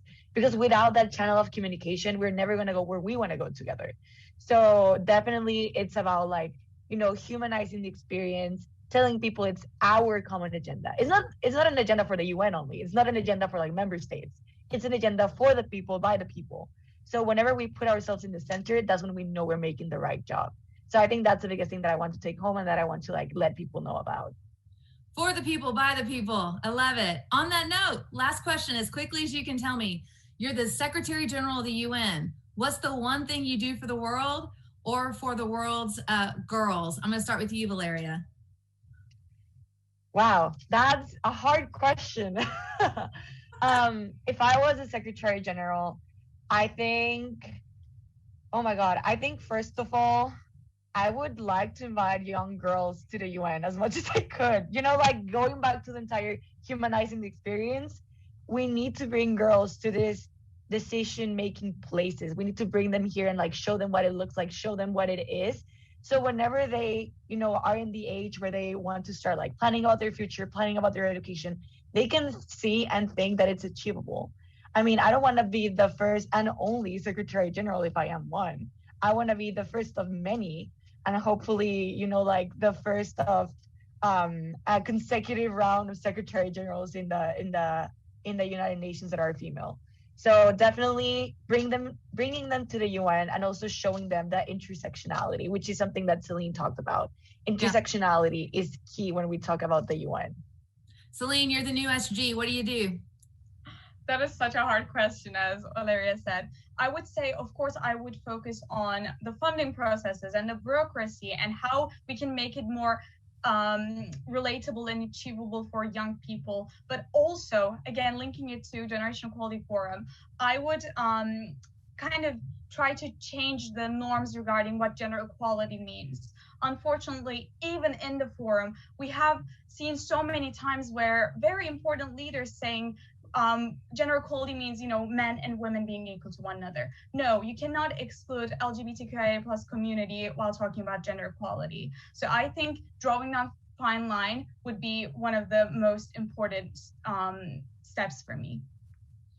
Thank you, Bo. So you've covered sharing power, bringing human qualities, human values to these places, girls and women in all their diversity, and making sure that nothing about us without us. Well, I think we can safely say the world is in great hands with upcoming, incredible, fierce advocates like both of you. Thank you so much.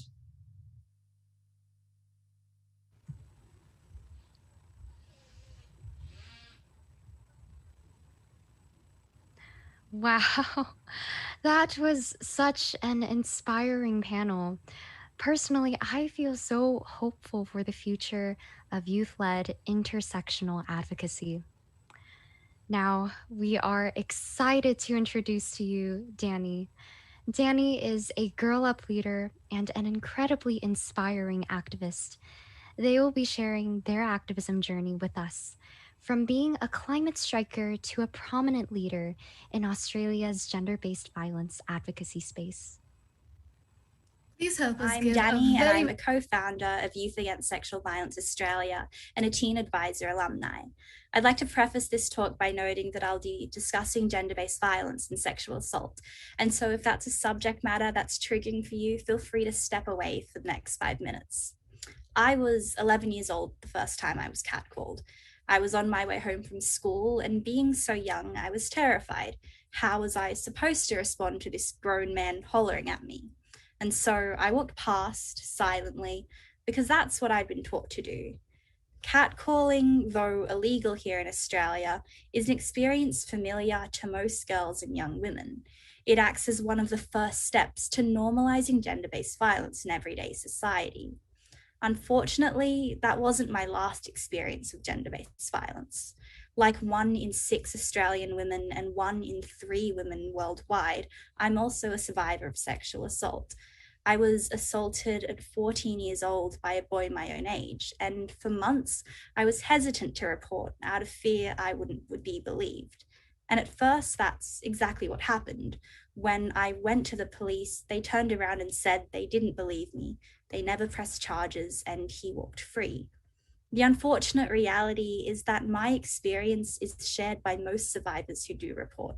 And according to our state's Law Reform Commission, less than 10% of all child and adult incidents reported in 2019 resulted in finalized charges. This statistic terrifies me because I know how difficult it is to ever speak out about sexual violence and how terrifying it is then to not be believed. For a long time, I never spoke publicly about what had happened to me and how it continued to impact me.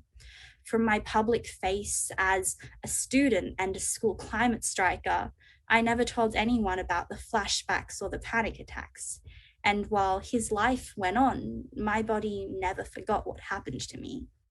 Earlier this year, these issues were brought to the forefront of Australia's political climate when it was revealed that a young staffer had been assaulted at work in our federal Parliament House. It was also revealed that our Attorney General had serious unresolved rape allegations.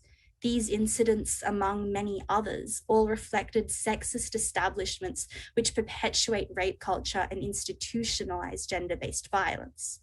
And so, in light of these public revelations, I decided that I too couldn't stay silent anymore.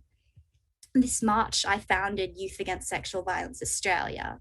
We're a grassroots collective of young people from across Australia calling for an end to sexual violence, better support for survivors, and improved consent education. Using grassroots activism, we've mobilised hundreds of students across Australia to protest and march on the streets. We've shared our stories with national media platforms and made sure that young people are being included as part of the conversation. Statistically, there are going to be survivors hearing this speech today. I hope you know that I believe you, that you're not alone and that you never have been. As girls, there are so many ways the cards are stacked against us, but that doesn't mean we're powerless. Together, we can rebuild the systems that currently harm us, the systems that don't adequately teach consent, that don't convict rapists, and that elect sexist individuals into positions of power. There are so many avenues by which we can achieve these changes, through rallies, petitions, writing letters, and social media campaigns. Most importantly, we can create change when we hear each other, when we listen to each other's stories and empower one another to find our voices and wield them. When we get angry together, we are so much more powerful, for there's power in numbers and there is healing in knowing that you're not alone. I've come a long way from that 14-year-old girl who was catcalled and that 14-year-old who was denied justice. I've done a lot of learning and a lot of healing. I've shared my own stories and empowered others to do the same. And importantly, I haven't done this alone. I'm standing on the shoulders of thousands of women who spoke up before me, and I have my amazing team who I fight alongside, and my dear sisters at the Girl Up Teen Advisor classes who I know always have my back. I hope everyone listening to this takes care of themselves and the people around them. I hope you know you're never alone, and I hope you continue to fight for what you believe in and empower others to fight alongside you. Thank you. Thank you so much for sharing your activism journey with us, Danny. Now, it is my pleasure to introduce you to the Stories That Shape Us panel with Meg Deloach and Girl Up leader Nora. Thank you so much. My name is Nora Mitchell, and I'm a high school student in Sarasota, Florida, and I've been a lifelong advocate for girls' rights, and I'm the founder and leader of my social justice group, Sarasota Students for Justice. I have the pleasure of being here today with Ms. Meg Deloach, an award-winning writer, producer, and showrunner whose works have broken boundaries and provided greater representation for people of color on screen. Ms. Deloach, thank you so much for being here to speak with me today. Absolutely. I'm so excited to meet you, Nora. Likewise. So I'm really excited. So let's jump right in. My first question to you, as this is a panel about representation and storytelling, is about representation on screen. How do your own experiences shape the way you write or portray your characters? And what does seeing those elements of yourself on screen mean to you? Well, starting with the first part of the question, as a writer, I can't help but imbue aspects of my life, my journey, my story into any characters that I'm working with. It's only natural that you're going to write about what you know. Representation for me is incredibly important. I feel like as people of color, we haven't always been seen in this country. And that's certainly true of the visual medium, that on television and in the movies, if you see us, there was a time when you would see us in very stereotypical or menial roles. And it's so important for young people of color to see themselves on television doing all kinds of aspirational things, because art and life usually imitates art. And so if a young girl is watching a television show and sees a young girl who looks like her, who's talking about being an astronaut or about being an empowered young woman in a dating situation, what have you, that's something that I think that I can communicate and educate without preaching, and empower a young person to think that they can be like that character. Absolutely. Representation is so powerful, especially for people of color and especially for young people. So my next question to you, and you mentioned this a little bit in your previous answer, was about how it's natural for you to imbue parts of your own story and your own life into your work. So my next question is, what has the process been like to create and share your own work and to put your experiences and your perspective into that work? Well, a good example of my most personal show to date is Family Reunion on Netflix. And I was given the opportunity to tell the story of an African-American family, much like my own. And while everything you see on the screen is not necessarily ripped right from my life, it's ripped from the lives of a collective group of African-American writers. And what we've done is we sort of have woven together all of the things that make us similar and then different to sort of give an honest depiction of an African-American family. I don't know if I could not do that though. You know, it's my story. I'm gonna always tell it from my point of view, which is to show that we are a happy, loving community, that we support each other, that we tease each other really hard. But that's the community I know. And so all I can do is share my experience being a young African-American woman growing up in this country. Absolutely. And I have to agree that representation is so powerful, and what we share on screen and how we can make it honest, that has a lot of power for the audience. And kind of going from that, and the power of representation. My next question is about how representation can be translated into empathy generating stories, and how, like you mentioned, your work, it's creating an honest depiction, and it's showing people, possibly even people who aren't familiar with these communities, more about them. So my next question is, in what ways do you think storytelling can foster understanding and create lasting change? Well, it's ironic you bring this up because I have a 7-year-old son, so I have au pairs that I've welcomed into my home over the last 6 years. And one of them, Edna, is from Colombia, has a niece who lives in Spain, who's about 7 years old. And she was talking to her yesterday, and her niece wasn't paying attention. Come to find out, her niece was watching Family Reunion, and she's watching it for the second time because she loves the show so much. And I was so moved by that because it told me that there's a little girl, and maybe a lot of young people in Spain, who don't know anything about what it's like to be African American, except from television or movies. And so a lot of those movies, maybe they're not so positive, maybe they're showing gangsters or what have you, but now there's a community there that sees that we are human, that we are relatable, that we are lovable and loving.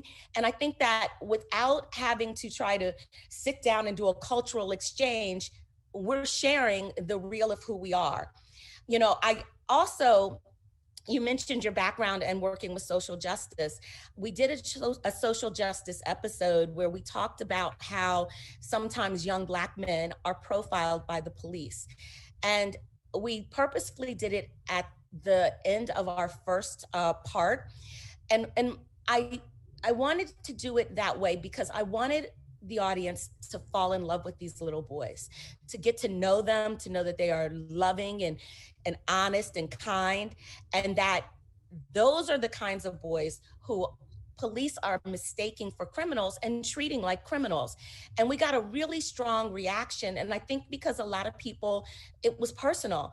Whether or not they were Black, they loved those boys and they didn't like seeing them treated that way. And I think that that's what's really powerful about being able to sort of tell your story, you know, and why I love Girl Up so much, because it's important for everyone to have the opportunity and the platform to tell their story, to humanize all of us. That's absolutely incredible. What you do in the entertainment industry certainly does have this amazing role, and entertainment does place, and the media plays such a big role in how we see each other. And that and we kind of touched on this a little bit in your answer, but kind of leaning deeper into the social justice portion, what role do you think storytelling, especially in the entertainment industry, plays as a tool in advancing social justice issues? I think, again, it's such a subtle tool in so many ways, because you're entertaining people and yet you can be enlightening and educating them at the same time. And I think that it can be really important, just as important as marching and standing up and insisting on equality. I think when you create characters that people relate to, and then you put them in various situations that highlight the injustices, I think that your audience automatically learns to identify with those characters and go, that's wrong. And I don't want to see anyone paying my character less money than she deserves. I don't want to see anyone marginalizing my character and saying that their history shouldn't be taught, and so on. So I really think, I like to think of myself as being an advocate, but undercover, because I think that, sometimes if people see you coming, they block you mentally. They don't want to receive your message. But if you're just saying, hey, turn me on at 8:00 and you're, on a Monday night in your living room, and get to know my characters who are a representation of me, you never know how quickly somebody's heart is going to be opened. I think that's absolutely wonderful. Speaking as a young Black and Asian person living in America, for so long I didn't get to see things like that on screen. They didn't talk about these sorts of issues. So I think it's wonderful that, at least for people younger than me, and for me, even now as maybe slightly older, but still a young person, I can get to see these things on screen. So because we're running low on time, did you have any last minute thoughts or things that you wanted to say? Just that I want to encourage anyone listening who has a need to share their story, to please share it. That our world in so many ways has become smaller with these streaming platforms and having a global audience. And I promise you, there is someone out there who will relate and who will be inspired by it, and that it's such an intimate thing to do, but I think you know, in a small way, we're all contributing toward the fabric of humanity and reminding each other that we are more alike than we are different. So please share your stories. I think that's a perfectly inspiring note to leave on. Ms. Deloach, thank you so much for being here to speak with me today. Happy to be here, Nora. You're here for the truth, the ugly truth, because it's about time someone put the big dogs on a leash. No unobtainable lifestyles, no ridiculous promises. I mean, we're not a dream, we're a drink. Just sparkling water with real fruit flavor. No sugar, no teeth whitening, no sweetener, no convertibles, nothing artificial. It's time to get real. It's time to get ugly.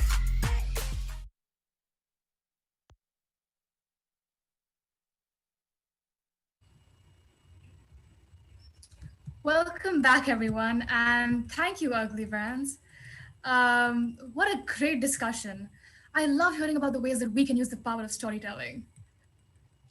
If you tuned in earlier today, you might have heard that Girl Up will be releasing a new leadership curriculum in 2022. It will include advanced training and resources to build girl skills as the leaders and changemakers of today and tomorrow. It will help us strengthen our skills as leaders of self, leaders of peers, and leaders of change. I cannot wait to strengthen my leadership skills with this new curriculum. Can you tell us more about it? Yes. Even better, do you think we should give everyone a sneak peek? Let's do it. All right. The objective here is to develop meaningful and challenging fast or SMART goals. As you're listening to speakers and learning from peers across the globe during the summit, you'll likely be inspired by their stories and motivated to develop your own leadership goals. Today, we'll introduce 2 approaches to setting new goals for yourself. The first one is called FAST goals. FAST is an acronym to help you set goals. With FAST, you want to set a goal that you can talk about frequently. That's what the F stands for. You want to be able to identify someone who you can share your goal with and regularly talk about your progress. That's why FAST goals are better for those of you who meet with your club regularly or those of you who have regular meetings with a peer. What you can do is choose a partner from your club who also has a goal, and you and your partner will decide on a regular time to meet, maybe for about, say, 5 minutes, and talk about your progress with one another. The goal should also be ambitious. That's what the A stands for. Not too easy, but also not exhaustingly difficult. You want to be ambitious and rise to a challenge, but you also want to set goals that are healthy. The goal should be specific. That's what the S stands for. In other words, you should be able to measure your progress. And the last part of this approach is T, transparency. You want other people to be able to see your growth. Again, that's why the FAST approach works best if you meet with your club regularly. Think about the behaviors associated with your goal that other people, like your peers or your accountability partner, will be able to see. So if you want to develop a FAST goal, make sure that you can frequently talk about it, that it's ambitious, that it's specific, and that it's transparent. The second approach involves setting SMART goals. SMART is also an acronym. This approach is better if you're setting an individual goal that doesn't really involve other people. First, the S stands for specific. Be very explicit about what your goal is. Then, make sure you know how to measure your progress. That's what the M stands for. The A stands for attainable. You want to set a goal that is feasible, one that you have the skills and resources to achieve. The goal is personal and should be relevant and meaningful to you. The R stands for relevant. Finally, the T is time-based. Think about when you will achieve the goal. So for SMART goals, make sure your goal is specific, measurable, attainable, relevant, and time-based. Use the time you have right now to choose whether you want to take the FAST or SMART approach to developing your leadership goals. All leaders set goals periodically and identify the steps they have to take to fulfill their goals. After you've developed your goal, regardless of whether it is a fast or smart goal, decide what steps you need to take to achieve your goal. Wow, what a great activity. I cannot wait to see all the ways that Girl Up leaders will strengthen leadership skills for themselves, clubs, and the greater Girl Up community. Now, I am so excited to introduce our Respect Your Mother Earth panel, moderated by Girl Up leader Bridget.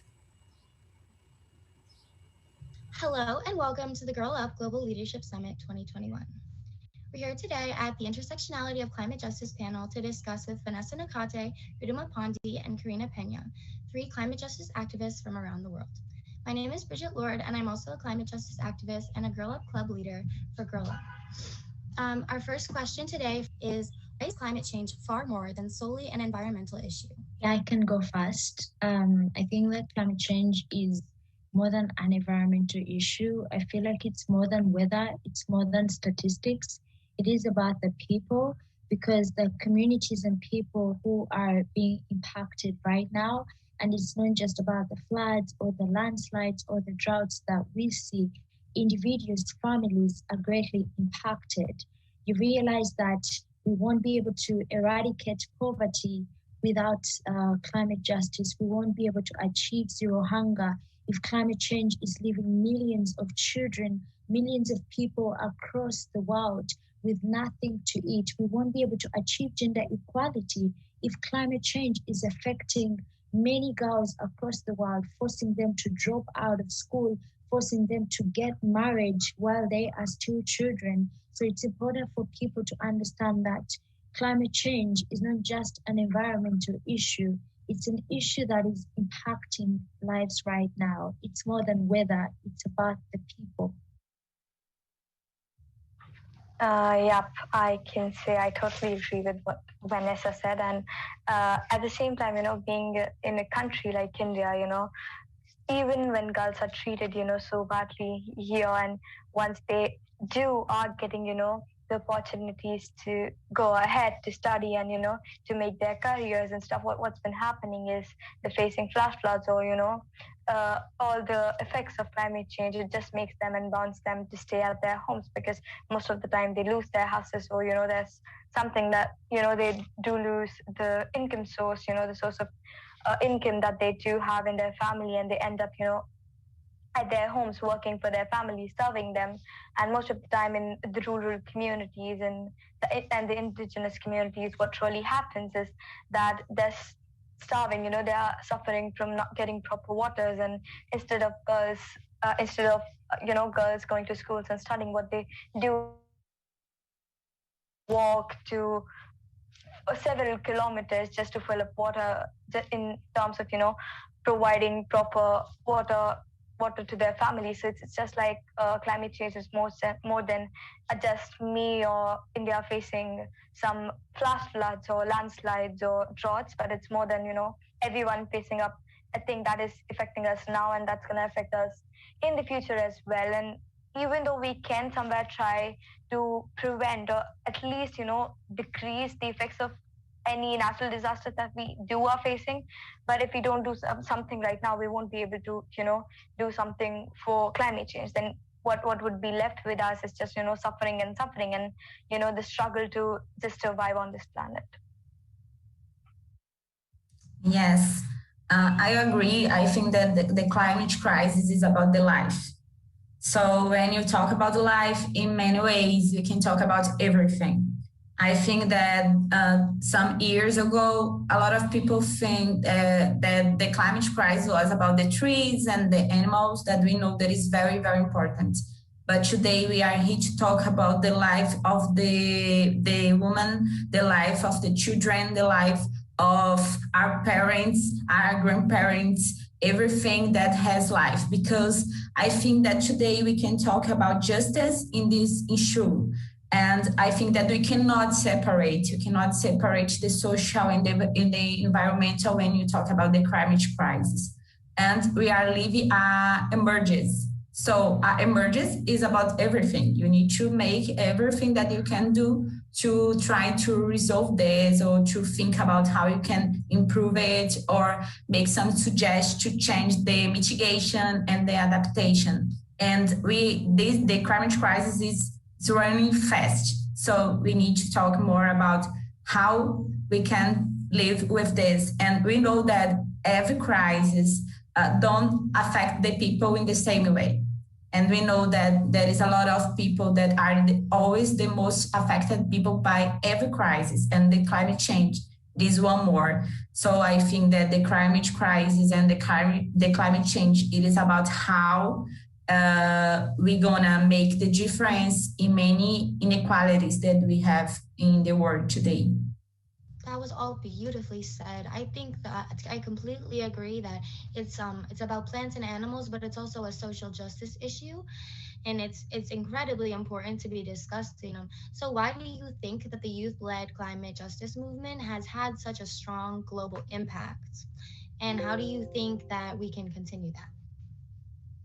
Okay, so the youth climate movement, I think it has really been able to do all this because young people are speaking truth to power. Young people are fronting the science of climate change, and young people are talking about communities that are being impacted right now. Like what Karina has said, we may be facing the same storm of climate change, but we are definitely in different boats. So if we see that the present is catastrophic, if we see that the future is scary because of the inaction of the leaders, then this definitely pushes us to speak more and demand for a future that is sustainable for all of us.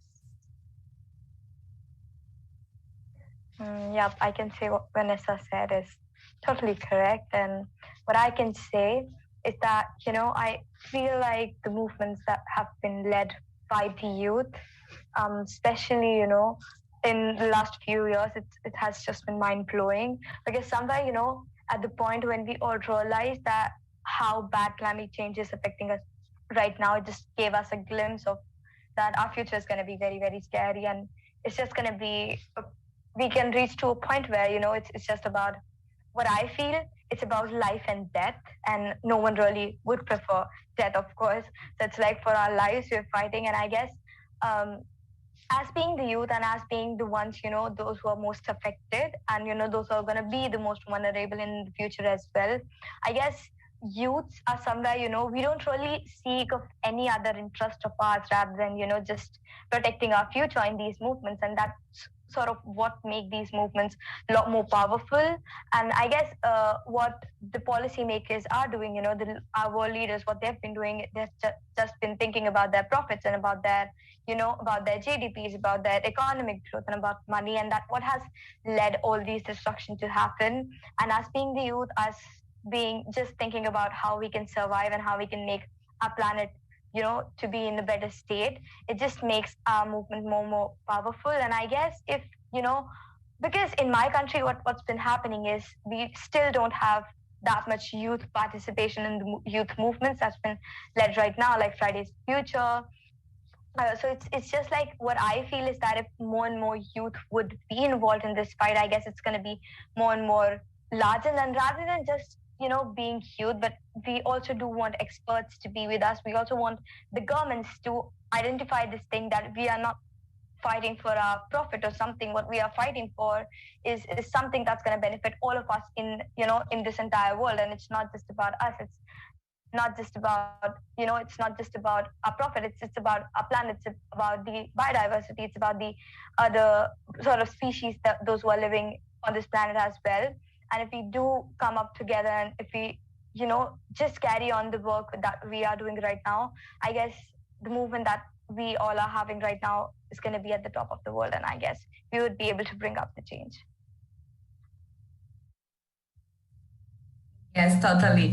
So I think that the youth movement has this power. It is very strong because I think that we have the courage to speak the truth. And because we are the generation who grew up, listen about the greenhouse effects and discover that it is not just about us.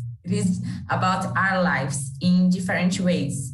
I think that for me, for Vanessa, for Idma, it is different the way that we can talk about the climate change in our communities, with our families, with our friends. Here in Brazil, we have a lot of problems, environmental and social problems, and we have a lot of things to do. I am part of the climate movement for almost 6 years. And we how can I say, we are just seeing looking the difference in the movement in the past 2 years. I think that 5 years ago, we are just a little group of youth people, and we are talking about the climate change, but we are not in the decision-making places. So here in Brazil, we're trying to change it. And how can we take more youth people, indigenous people, Black people from the peripheries to the COPs, to the UN conference, to the places when the leaders are, because we need to talk about this to them. And in the past 2 years, we could see the movement growing up and get a lot of power. And it's amazing because today we have a movement more plural. And I think that the climate debate needs to be plural. And we need to be as we are. And here in Brazil, we are a lot of kinds of youths. We have the indigenous people that are a lot of people. They are very different. We have other communities. We have the people from the Amazon region, and today we are working together. So today we can put a lot of different people to talk about climate change and to say that we need to make this in this way. And today we can, with the youth lead movement, talk and the people, okay, maybe we can listen you. But I think that today, a lot of people is listening to the youth, but we are not yet when you need to stay. But I think that we are doing this way. So I'm very happy to stay here and listen to the girls and knows that in many places around the world, we are talking about this in different ways, but in the needed kind of debate that we need to have in our communities.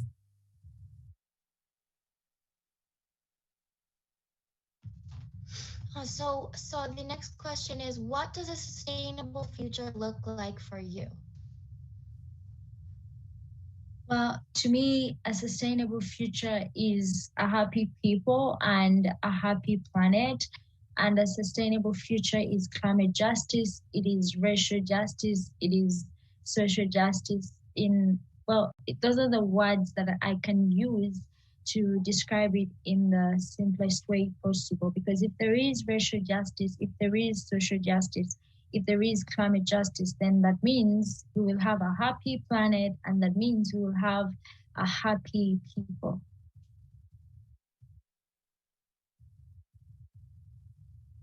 Me too, Vanessa. I believe in happiness. I think that we need to take more this kind of view to the movement. Because as I always say, when you talk about climate change, we talk about future. And there is a lot of people that doesn't believe more in future. But when you talk about climate change, you are talking about future. We don't know how we can view it. But I think that the sustainable future, it is a future with climate justice where everybody can access water, everybody can access food, everybody can access climate education. And I think that it is a future when you can talk about dreams. Because the climate crisis affected not just the way of life, but also the future, the dreams of a lot of people around the world, a lot of youth people. So I think that in a sustainable future, the people can keep in, the communities can keep living in the way that they know that it is their right. But with respected and also listen and talk about the others, that we need to respect the different way of life, and also we need to take care of the nature and the earth and the people also. Yeah, I guess it's like us being in the same field, and we have been working in this, in this movement. We have been a part of this movement. So I guess most of us, those who are activists, or those who are social justice activists, or those who are working in these movements, we all would think the same thing. And as for me, what I feel is that we have learned a lot, and we have seen that as being human, most of us do not truly respect the other species. We are just like, it's just about us, it's just about us, it's just about our profit, it's just about our money. So what it's like, you guys have said everything, but what I feel is like, what I would love to see in my sustainable future, what I want to see in my future is that everyone respecting each other, as Karina said, and at the same time us respecting that environment is an inseparable part of our life, and we have to respect that thing. But at the same time us sort of caring for the other species, us being the voice for the voiceless, the animals, and us considering that without them we are nothing, without them we can't really sustain on this planet. And not just thinking about our just about our future, but thinking about how our actions are gonna affect the future generations, as of what this older generation did when it comes to our future. So I just believe that if everyone would respect each other, and if there would be no discrimination, as been said earlier, I guess things would be a lot more happier and a lot more easier, and there would be a love which I guess most of the people, or most of the kids, most of the girls dreamed of. I think something so unique about our generation and the global climate justice movement that our generation has built is the joy and happiness and passion that we have, and the hope for the future. And I think it's just so wonderful to hear you all talk about wanting to create a world of happiness and joy, because it's beautiful. So thank you so much for sharing. It was a privilege to hear you speak about your experiences and your values and your thoughts today. So thank you so much, all of you, for coming. Thank you so much.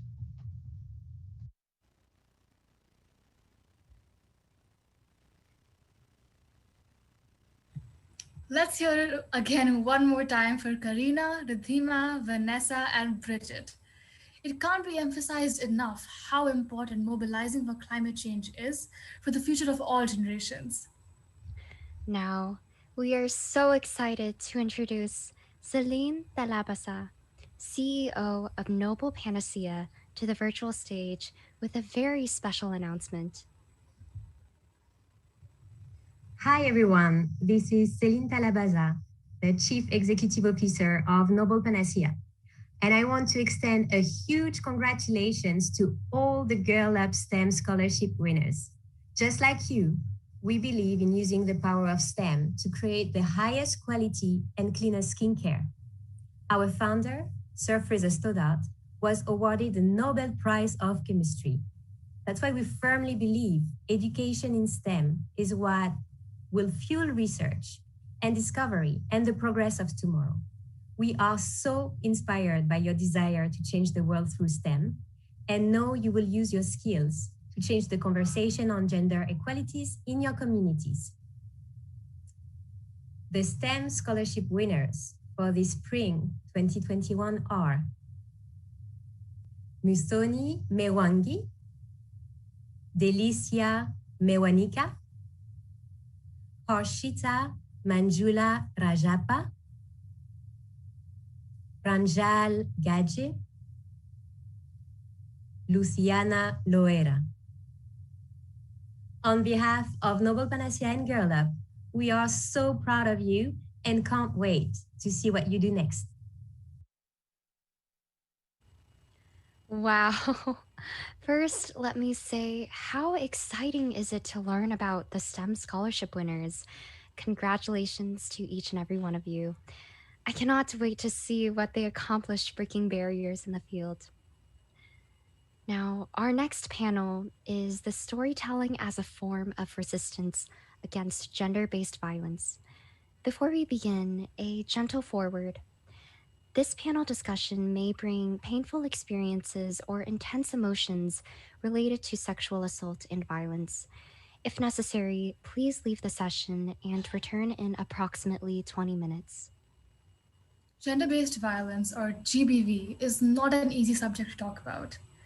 However, it is essential to create safe spaces to confront this reality, because GBV occurs in every region, country, and culture, regardless of a person's socioeconomic status, income, race, or ethnicity. It is one of the most widespread violations of human rights around the world and has been exacerbated by the COVID pandemic. Gender-based violence harms the health, dignity, security, and autonomy of the people impacted by it. Yet, it remains concealed in a culture of silence. I cannot emphasize that enough, Ashna.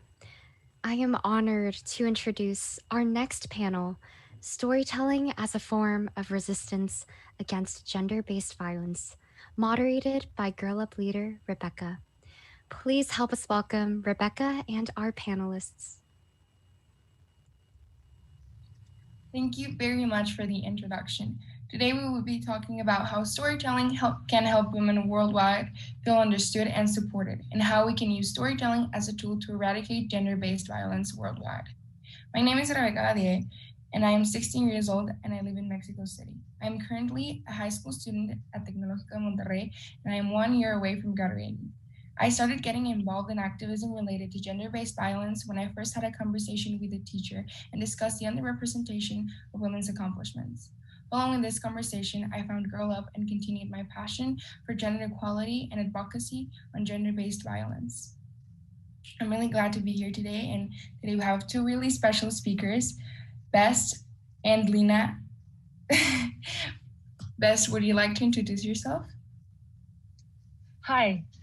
My name is Best. I'm from Thailand.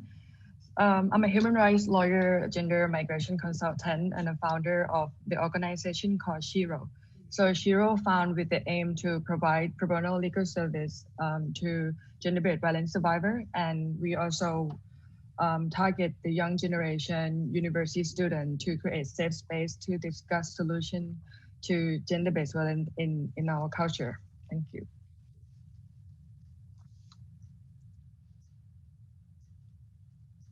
Lina, would you like to introduce yourself? Absolutely, thank you. So my name is Lina. I'm the executive director of the Arab Institute for Women that is based in Beirut and covers the 22 Arab states. But I used to work in humanitarian emergencies all around the world, trying to end sexual violence. So this topic is very dear to my heart. Thank you so much to both of you. I'm really happy to be here. It's a really special opportunity for me, getting to talk to you. It's so inspiring. I'll be moving on to the questions now. So the first one, if you'd like to answer it, Lina, how can we approach things about abuse with sensitivity to ensure that survivors of violence are not reliving trauma? That's a great question. I think we tend to want information and details and stories and data, and it comes at a high cost to survivors. Very often the cost of that outweighs the benefits, because what are they getting from telling and retelling their stories except for rehashing all that old trauma? But I would say the number one thing is to take your cue from survivors, and not everybody is going to have the same answer. But the best way to approach it is to ask each individual what would be the most comfortable way for them to tell the story if they choose to, how would they like to be identified, and also what will they get out of it? What services and support and satisfaction, solidarity, whatever it is, they need to have a benefit that is greater than our own as the audience, as the interested people. The reality is that we know this is happening all over the world at a massive scale. So I sometimes ask myself, how many more stories do we need? How many more numbers do we need? How many more reports do we need? We should dedicate that time to action instead. I think we've done enough talking. I found what you're saying really interesting. I think storytelling can be a great tool when used correctly and always in the sake of the victim's piece. Survivor's piece, I don't really love saying victim in that case, survivor's piece. So I found what you're saying like really interesting and, you know, just right on the nail. Actually, building on that, what I want to say is, if you look at the Me Too movement, right, it was amazing because people wanted to tell their stories and they did it on their own terms, if, how, and when they were comfortable to do so, right? So I said, you know, Lena, Me Too, and told the story and whatever it was. But at the same time, the benefit still has to outweigh the cost there as well. So in other parts of the world, like outside of the US and Western Europe and whatever, there wasn't much of a Me Too movement. And that's because it's still very difficult for people to attach their name to a Me Too. To even connect to the internet already is a challenge. That's not something that everyone has access to. But then to put their name alongside a Me Too statement also puts them at great risk. And there's no services, support, access to justice, nothing. So we have to also look at it that way. It is, you know, when people want to come forward, they will, and it might help them. But if people don't come forward, we have to understand why. I completely get it. Coming from a place like Mexico, the background that I have, how the patriarchy is just like not deconstructed at all in here. I completely get what you're saying. We sometimes look at it from a place of privilege. We don't get what other women are living. We are not completely seeing their backgrounds and what they have, the reaction that they'll have from like their families or friends, everyone. So I think you just said all the right words in this case. So I have a question for you, Best. So starting with the Me Too, #MeToo, there have been many other hashtags to amplify the voices of survivors. How has social media transformed storytelling? So since the Me Too and since the lockdown, I think there's a lot of, you know, the movement on like civil rights or social justice has been moved to the digital platform. And it actually in Thailand over the past like 3 or 4 years has been increased amount of movement talk about sexual harassment in schools, sexual harassment in university, domestic violence. This has been discussed more. The good thing is it can go viral very fast, and it kind of give a chance to everyone in all age to discuss this issue in Twitter, Facebook, Instagram. But it's also come with a cost because I've been receiving a lot of cases of online sexual harassment, and a lot of actually feminist sexual violence activists, domestic violence activists, and women rights activists, human rights defender in Thailand has been attacked and been bullied in the cyberspace. So turned out it's become a toxic space and so dangerous for, you know, children and age under 18. But in the same time, the system, the legal system and the structural oppression against women and girls are huge here. There's no easy access to justice, and they've been victimized throughout the process. I've heard a lot of cases where university students or even just, you know, women who go to the police station and try to report they're being sexually harassed and get attacked with a lot of rape threats. Officers, the police in Thailand still look at this issue as less than and really slow and inactive to respond, and sometimes give them with a lot of victim blaming questions like, so why are you still using the social media? So as if so many times I just want to go back to talk about the question before as well, because every time people ask why women don't speak out, ask why girls don't come forward. Recently, there has been a lot of case on sexual exploitation in university, sexual harassment committed by a teacher, and people in the institution ask, so why you take so long and come out? And they're trying to call every survivor to like step up and speak up. People even message me and ask, can you give us a tips how to make survivors tell their story, how to make survivors talk about what happened and go to the media and go to journalists and report. So I asked, okay, before you ask how you make survivors tell their story, why don't you ask how you create the safe space and you create the support system for them to ensure that there'll be no harm happen after they decides to tell their story, right? And there's so many other things that social media can be used to address gender-based violence. I don't think people has to use their own story to be used as a trauma porn. Sometimes journalists question me because I'm actually a domestic violence survivor myself before I found Shiro. And every time people interview me and trying to ask, can you tell us a bit like what happened? They want the drama and turned out my story become emotional porn, not for the change. So I think we can discuss what are the challenges faced by women and girls.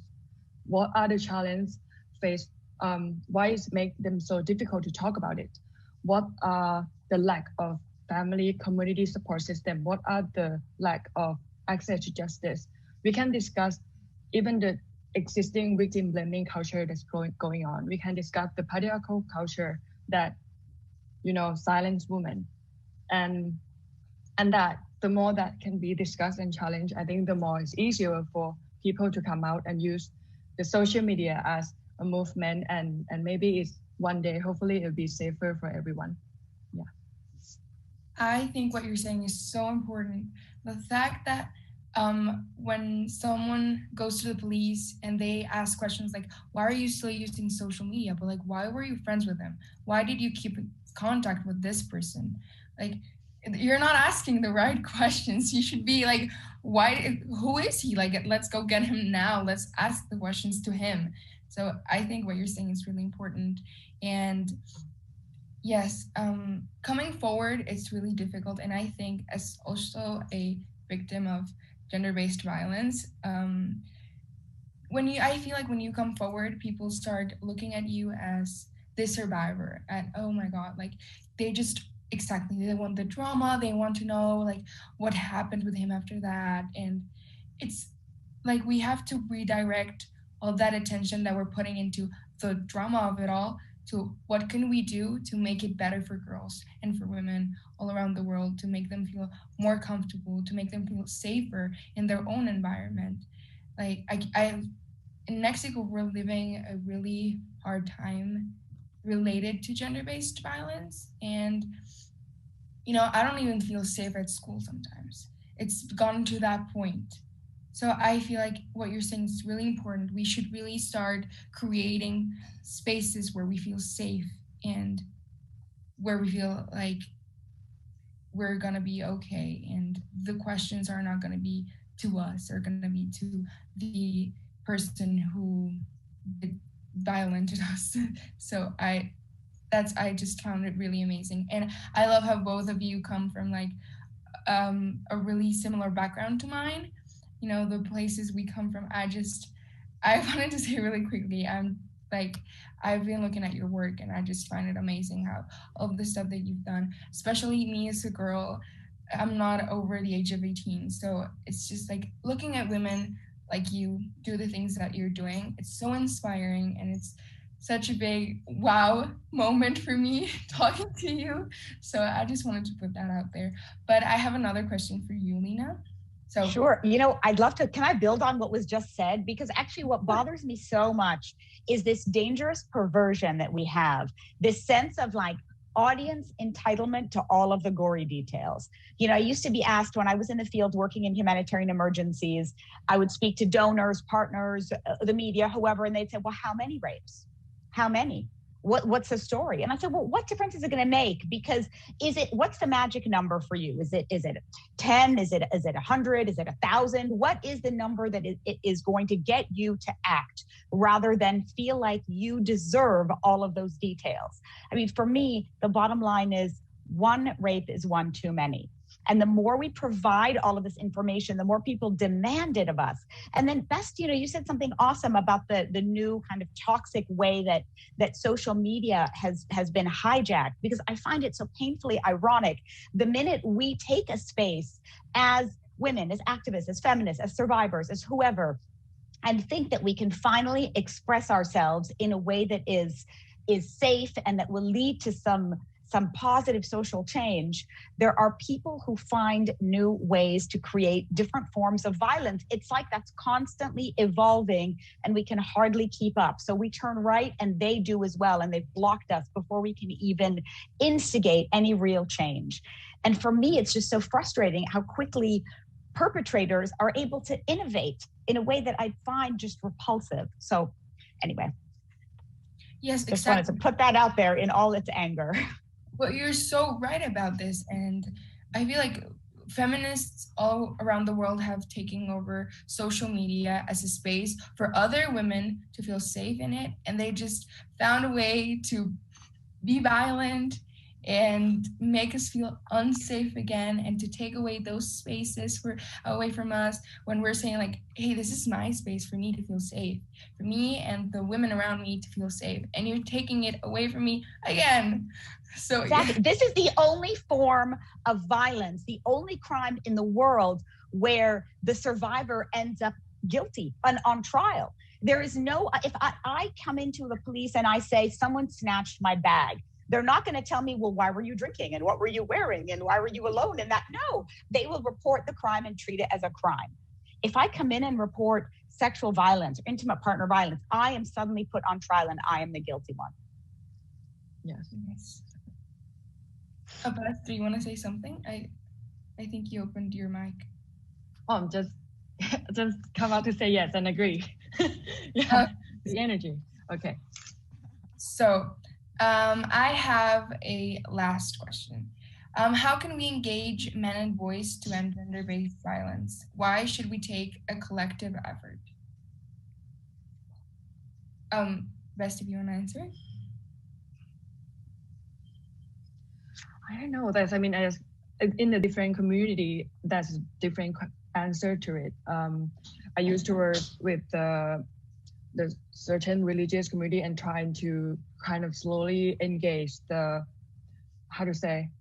influence the idea of how important domestic violence, and that I have to go through the religious leader, I can't be the person who told them what to do. I have to ask another man to be the one to say that, I have to adapt through the culture. But I think in general, so that what I've been trying to do as well, to engage, men and boys that is not, I don't know how to find the right way that's not so offensive, but because I kind of challenge them. I'm not sure how much I engage them, but I work with university and open space to do a workshop on gender-based violence and justice, and trying to create the workshop to them to understand the whole structural violence and use the activity to unpack a lot of belief that internalize, men, the men and women, the power dynamic that is different. Because in Thailand, people just don't really question the culture, the religious, the institution that is so male-centric. And we actually been ruled by the army government for so many years, So, and in our education, we don't talk about human rights, we don't talk about gender equality that much. So to engage men and boys in my part, I had to do a lot of work to unpack and, and question what they internalize and socialize that create the gender inequality, and kind of make them realize some kind of gender norms that they believe. And so until they can see that, so until they can agree that men and boys men have a certain privilege in the society and still being supported by the, culture, education, media, law, right? And on the other hand, women and LGBT community are being oppressed. So until they agree that there's some kind of different in the power, then we can start working with them. Otherwise, everything that I say is gonna be challenged, and I had to just challenge them back until they really understand. And that's my question, but I'm not sure if it's productive. Yeah. No, I'd love to. Oh, I'd like to say, men and boys, where are you? Step up. I actually want to give them the benefit of the doubt, right? Not all men and boys are perpetrators, certainly not. But there are a lot that are too quiet. I want to hear your voices. This isn't a problem that just happens to me alone in a vacuum. You all are, by and large, the majority of the perpetrators, but not all of you are perpetrators. So stop being so silent. Create space. Stop things before they start. Take some action. Stand up. I mean, I feel like they are very passive. They are not taking ownership and accountability in the way that I would like to see. And I fundamentally believe that it's possible. I mean, men who said, again, after Me Too, well, I'm afraid to be alone in an elevator with you. Oh, for God's sake. I mean, that the point is, be a decent human, because you know very well what that means. Do you want your butt pinched in an elevator? No, you don't. So you don't do the same to anybody else, whether male or female or whatever they look like. It absolutely doesn't matter. I think that people know when they are crossing a boundary. We're not idiots, and men and boys certainly, I mean, don't dumb it down. I'm going to give you more credit than you're giving yourselves. Do something, say something, change something, because it's your turn now. And I'd like to hear your voices. I think what you're saying is really important. And I think the first step to deconstructing, it's accepting your privilege. And I feel like what you're saying, both of you, is so important when you start accepting the privilege that you have as a man and start using it to help other women raise their voices. Well, I would just like to thank all of you for coming. I'm really happy we had this conversation. As I said before, it's so inspiring seeing women like you do all the stuff that you're doing, come from the background that you have. It's just a wow moment for me. I don't think I'll get over it. It's really amazing. Thank you from the bottom of my heart. Thank you for doing all the stuff that you're doing, because you're pretty wow yourself.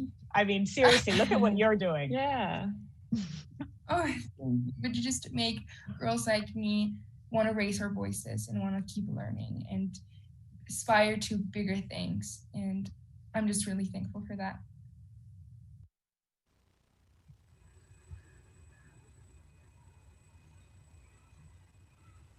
Wow, I know that I learned so much from this discussion. Are you looking to learn more about ways to advocate on this issue and raise awareness about gender-based violence? Girl Up will be launching its enhanced gender-based violence curriculum in 2022. Download the Girl Up community app to join our waitlist to learn more. We are so happy to introduce you to our final panel, Transforming Passion into Policy, moderated by Girl Up's own Senior Director of Global Community, Sia Nauroji. Please help give a warm welcome to Sia and the panel. Thank you, all of you, and welcome again. I'm so pleased to have you here. We have 4 very different countries represented: Albania, South Africa, India, and Brazil. We have different areas of advocacy represented, but the thing you have in common is your passion. And each of you have fought to get your voices heard and bring changes to your communities and countries. And one of Girl Up's core values is passionate action. And that's what you all bring to your communities, along with your unique insights on how to effectively mobilize for social change. Alisa, I'd like to start with you and would love to hear what motivated you to get involved and to dedicate yourself to advocacy and civic action in Albania. Since I was a little girl, I've always been the one to take responsibilities and want to do things for the better of the commonweal. And I've been the rebel one, the child who never compromises with anything. And I'd like to thank my parents who for never shrinking this freedom on me, and is freedom that motivates me. In my opinion, if something affects you, you can never take advantage or leave the responsibility to others. You should take responsibility and contribute to make things better. If something affects someone else in your society, you should act too, because we are social creatures. We form communities, and we have to stand up for each other. That's something that really motivates me, and that's why I have been actively involved in different activities since I was 12. Thank you so much, Elisa. We know that often change comes from those who are rebels. So thank you for being a rebel. And thank you for pointing out how we are all connected to our community, and what affects someone in our community affects us, and we all need to step up. Brenda, over to you. Was there a particular moment in your life when you realized that change was necessary and that you wanted to be a part of that? Thank you so much for your question, Sia. I think it would be hard for me to pinpoint one such particular point in my life, but because I was born and brought up in the context of armed conflict in Manipur, and especially because my father is a human rights activist, I've been exposed to many situations and challenges rarely faced by children my age. And so, you know, the news of people getting killed and news of women getting raped, those were, you know, the topics of discussion within the household. And I've always been surrounded by people who are fighting for their rights, people who are demanding justice and peace. So I believe, you know, the idea of bringing about change and being a part of it has always been with me since my childhood, and because of which I have been involved with, you know, social work and other civic engagement work since I was a kid. Thank you, Brenda. I think it's a great reminder that we are influenced by our environments, we are inspired by the people around us, and it's wonderful to be reminded of that. We know that India has been particularly hit hard by the COVID pandemic, and I was wondering if you could just speak briefly on how your advocacy has been impacted by the pandemic. Sure. So I, along with my fellow Girl Up Manipur members, we've been actively involved in COVID relief work, be it, you know, helping out the patients directly, giving them the resources they need, like where to get your oxygen cylinders, where to find their ICU beds, all of that. We've been helping out, you know, providing free meals to COVID patients. Currently, we have provided over 700 meals to more than 200 patients in Manipur. And we have also been actively distributing this sanitary pads and other essential items to the community here. Thank you, Brenda. And we know very well from our own communities that that is life-saving work. So thank you for that work. Anita, heading south to South Africa, how does local change within your own community impact things at the national scale in South Africa and even the global scale? What have you seen in your advocacy? Thank you, Sia, for that question. Advocacy in the local level is very important for, you know, policy making within the national level and even in the global scale. So it's very important for us people who are, you know, change makers on the ground to project our voices in national and on the global scale, so we can actively fight for and advocate for our communities and the challenges that are faced by our communities. And I've been very fortunate enough to be engaged in all three levels, on the local scale, on the national, and now even the global scale. So it is very important for us to be present on all of the three spheres, because when I think about it on my local context, in my local context, when I think about the issues that I'm trying to solve, the challenges that I'm trying to fix through, you know, various organizations that I've been working with and through various projects that I've been engaged with, it's very important that we be in collaboration with the government. It's very important for us to be in collaboration with national and even international actors to adequately solve and address the issues that are facing us on the ground. Because, you know, a change maker like myself who's only 22 years, I only have limited capacity to make, you know, to transform my community. And I definitely need the government to back me up in terms of policy. I definitely need the government to give me manpower in trying to address the issues that are being faced on the ground. For instance, education. I can only provide tutoring service and X, Y, and Z in my capacity, but I need the government in the policy level to address the systematic issues that are present in our communities. And Anita, in your capacity as a young activist, I know that you work directly with politicians. As you've said, you're engaging with the government. What advice would you have for other young activists to stay confident when working with adults, to insist on your place at the table, to make sure that your voice is heard? Yeah, thank you. So for one, I know for a fact that I suffer a lot from imposter syndrome. And I know I've spoken to a lot of change makers, young change makers like myself, whom also have the same experience where, they are, on the table or provided a seat on the table. They feel intimidated by, the space. So it's very important for you to be very cognizant of the main reason why you're on that table and why you're in that space. You're there to advocate for your community, and you need to do just that. So be very confident in the struggles and the issues that are faced by the people in your community, and try to project those, try to project your voice in those spaces. So you need to be very confident about yourself, and you need to think about it in that sense. You're there to advocate for your community. That's great advice for activists of all ages, I think.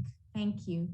And Carolina, I know that in Brazil, you are also working directly with the government and with politicians. What advice do you have for other young activists to make sure that you are heard? And as Anita says, your representation of your community is listened to and responded to? Definitely, thank you for that question, Sia.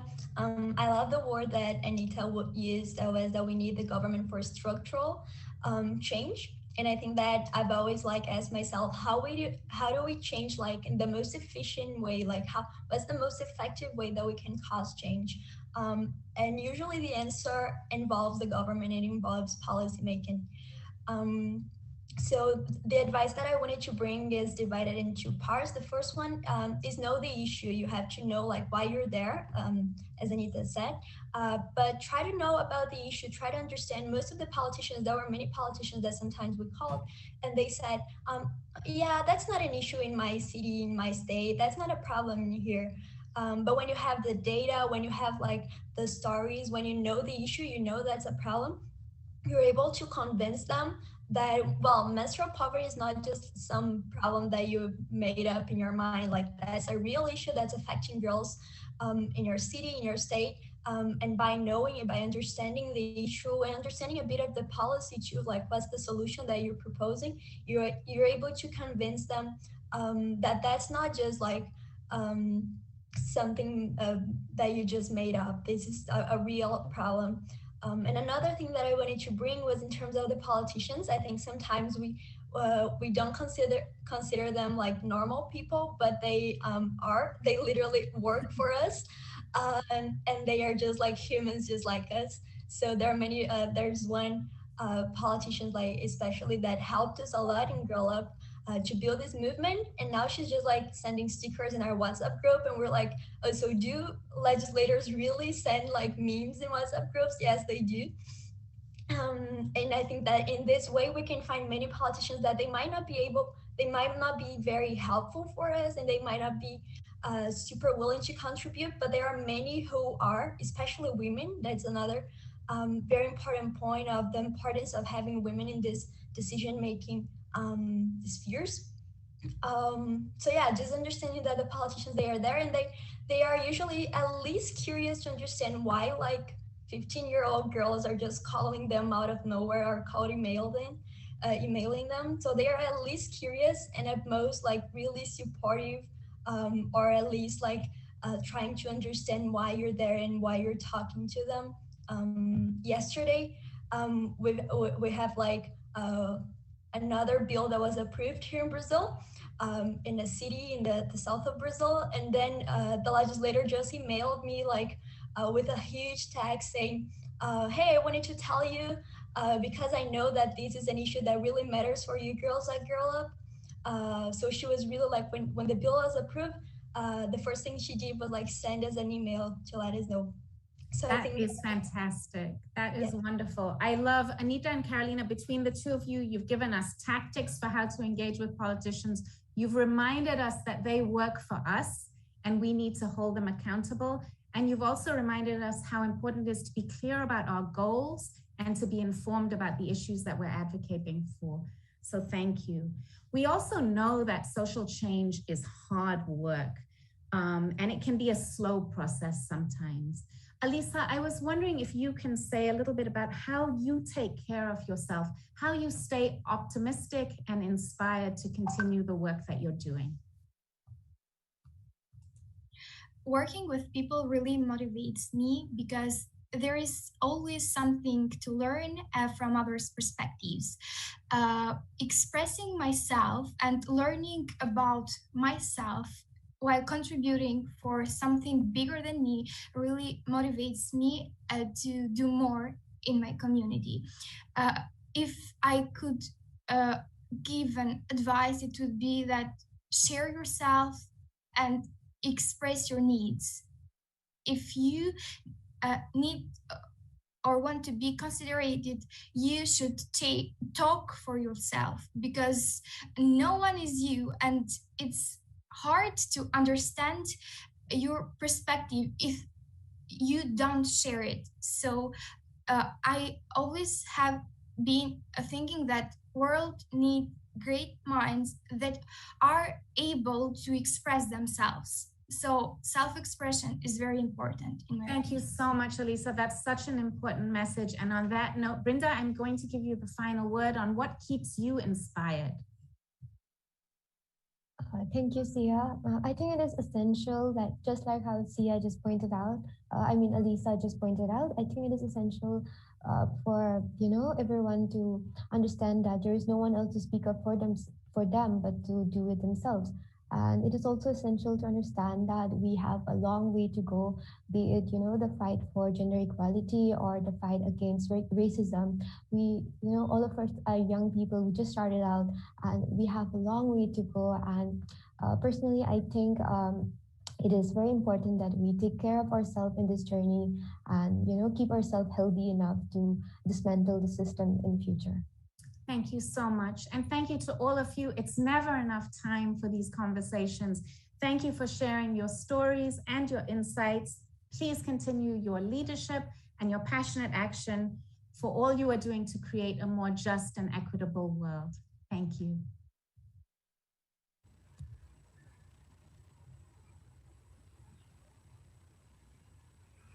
Angela, I don't think we could have ended with a more perfect panel. It highlighted the strength of Girl Up leaders and their advocacy all over the world. To help us close out this amazing plenary, I am now excited to introduce you to Aja Marok. Aja is a best-selling author, poet, and performer.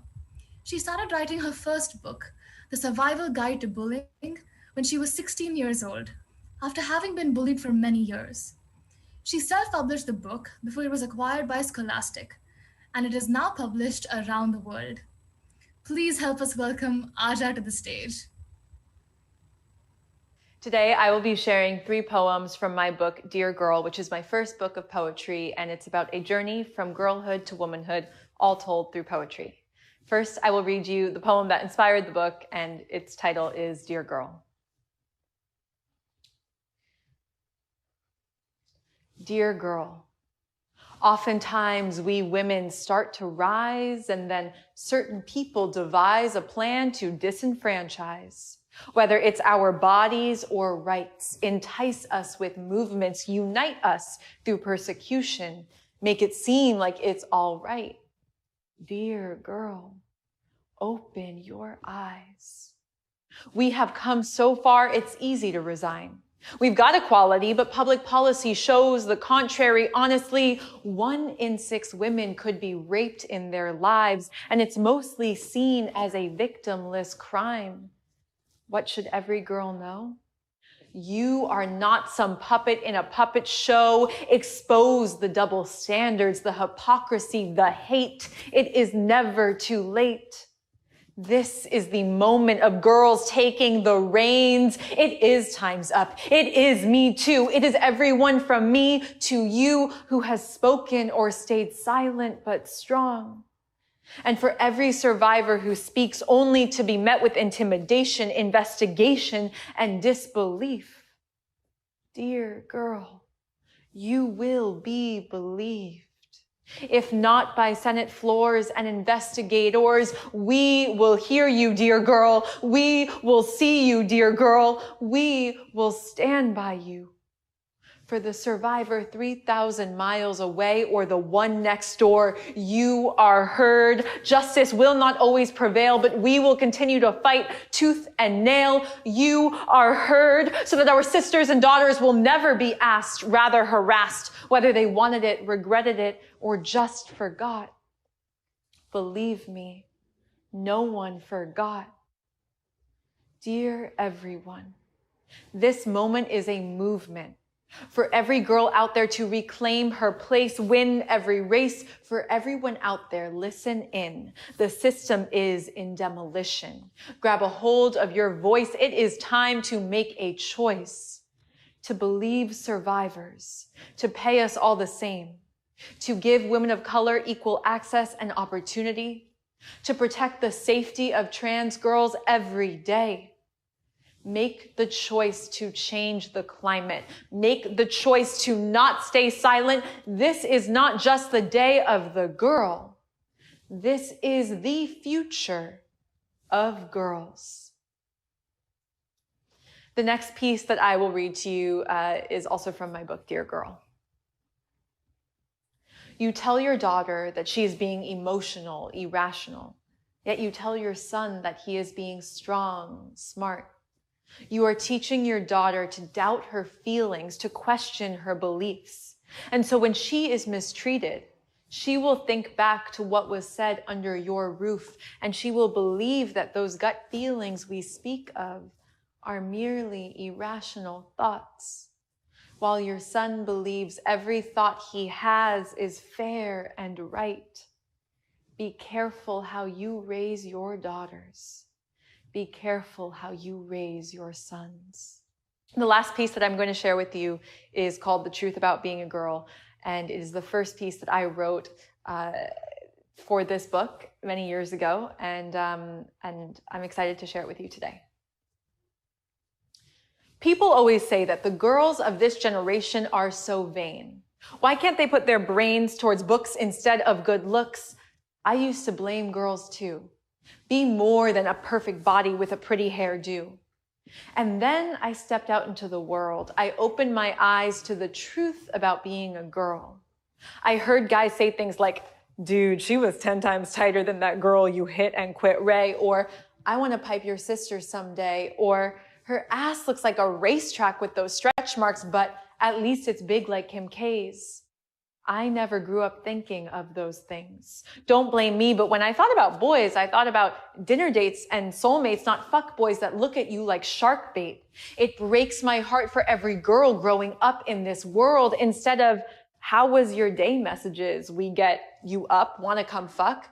I am not an object. I have a voice and something to say. Do not assume that I belong in your bedroom. I belong in a conference room. And for anyone who thinks that this generation is so vain, it's because us girls are held under a microscope day to day.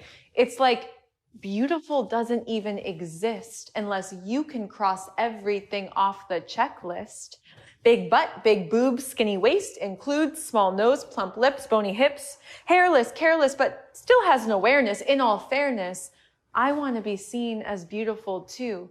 I mean, I don't want to be demeaned. I mean, I am not the same girl I was at 15. I mean, I am stuck in between being a girl and a woman, growing up in a world that has taught me to look sexy, get a degree, maybe a little rhinoplasty, but never disagree with misogyny.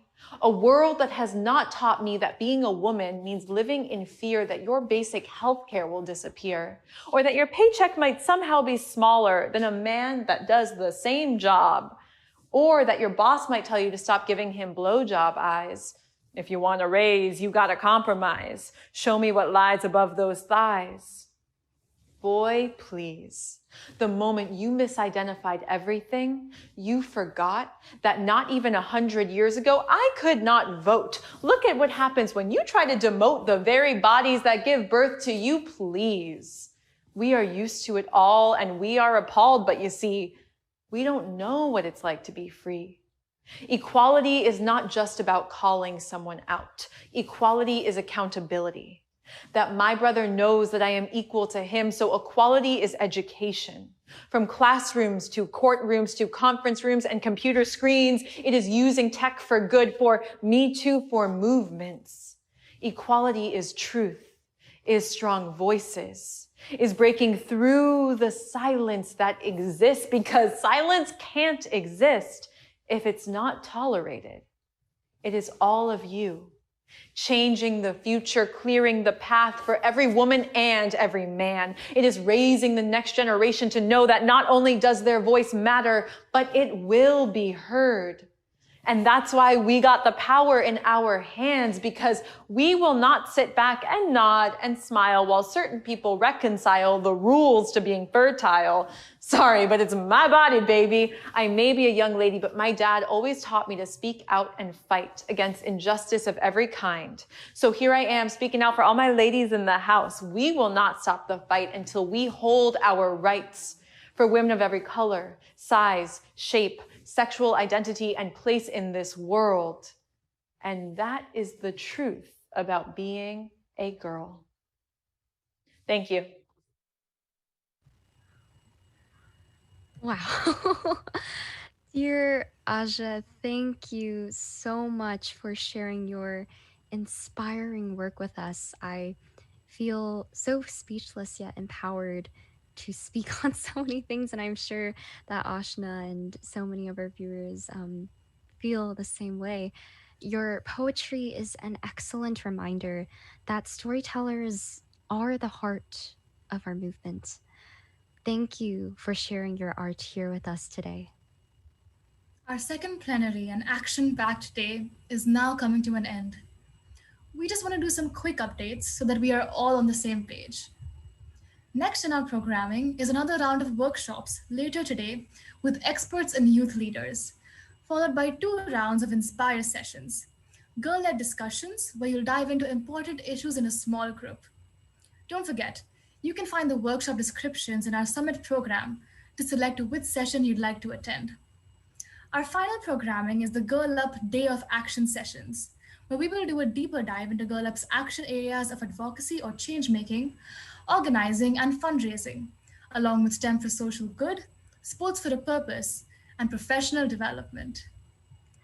You can find Day of Action tracks by clicking the Sessions button on the left-hand side of your hop-in. Day of Action tracks that still have space will show up there. If a specific Day of Action track isn't showing up for you, it means it is at full capacity. But I can assure you, each Day of Action track will be a fantastic experience. Agreed. And with that final reminder, we've come to the end of our plenary. But as always, the fight for gender equality continues. We hope you will stay involved with Girl Up as we activate around issues like gender-based violence, sexual and reproductive health, rights and justice, STEM, sports, mental health, and so much more. And as we make this world a more equitable and just place for everyone. Thank you so much. And we will see you in our next sessions and our Day of Action. Signing off, I'm Angela from Los Angeles. And I'm Ashna from Pune, India. It has been an absolute pleasure to be your MCs. Keep inspiring, everybody.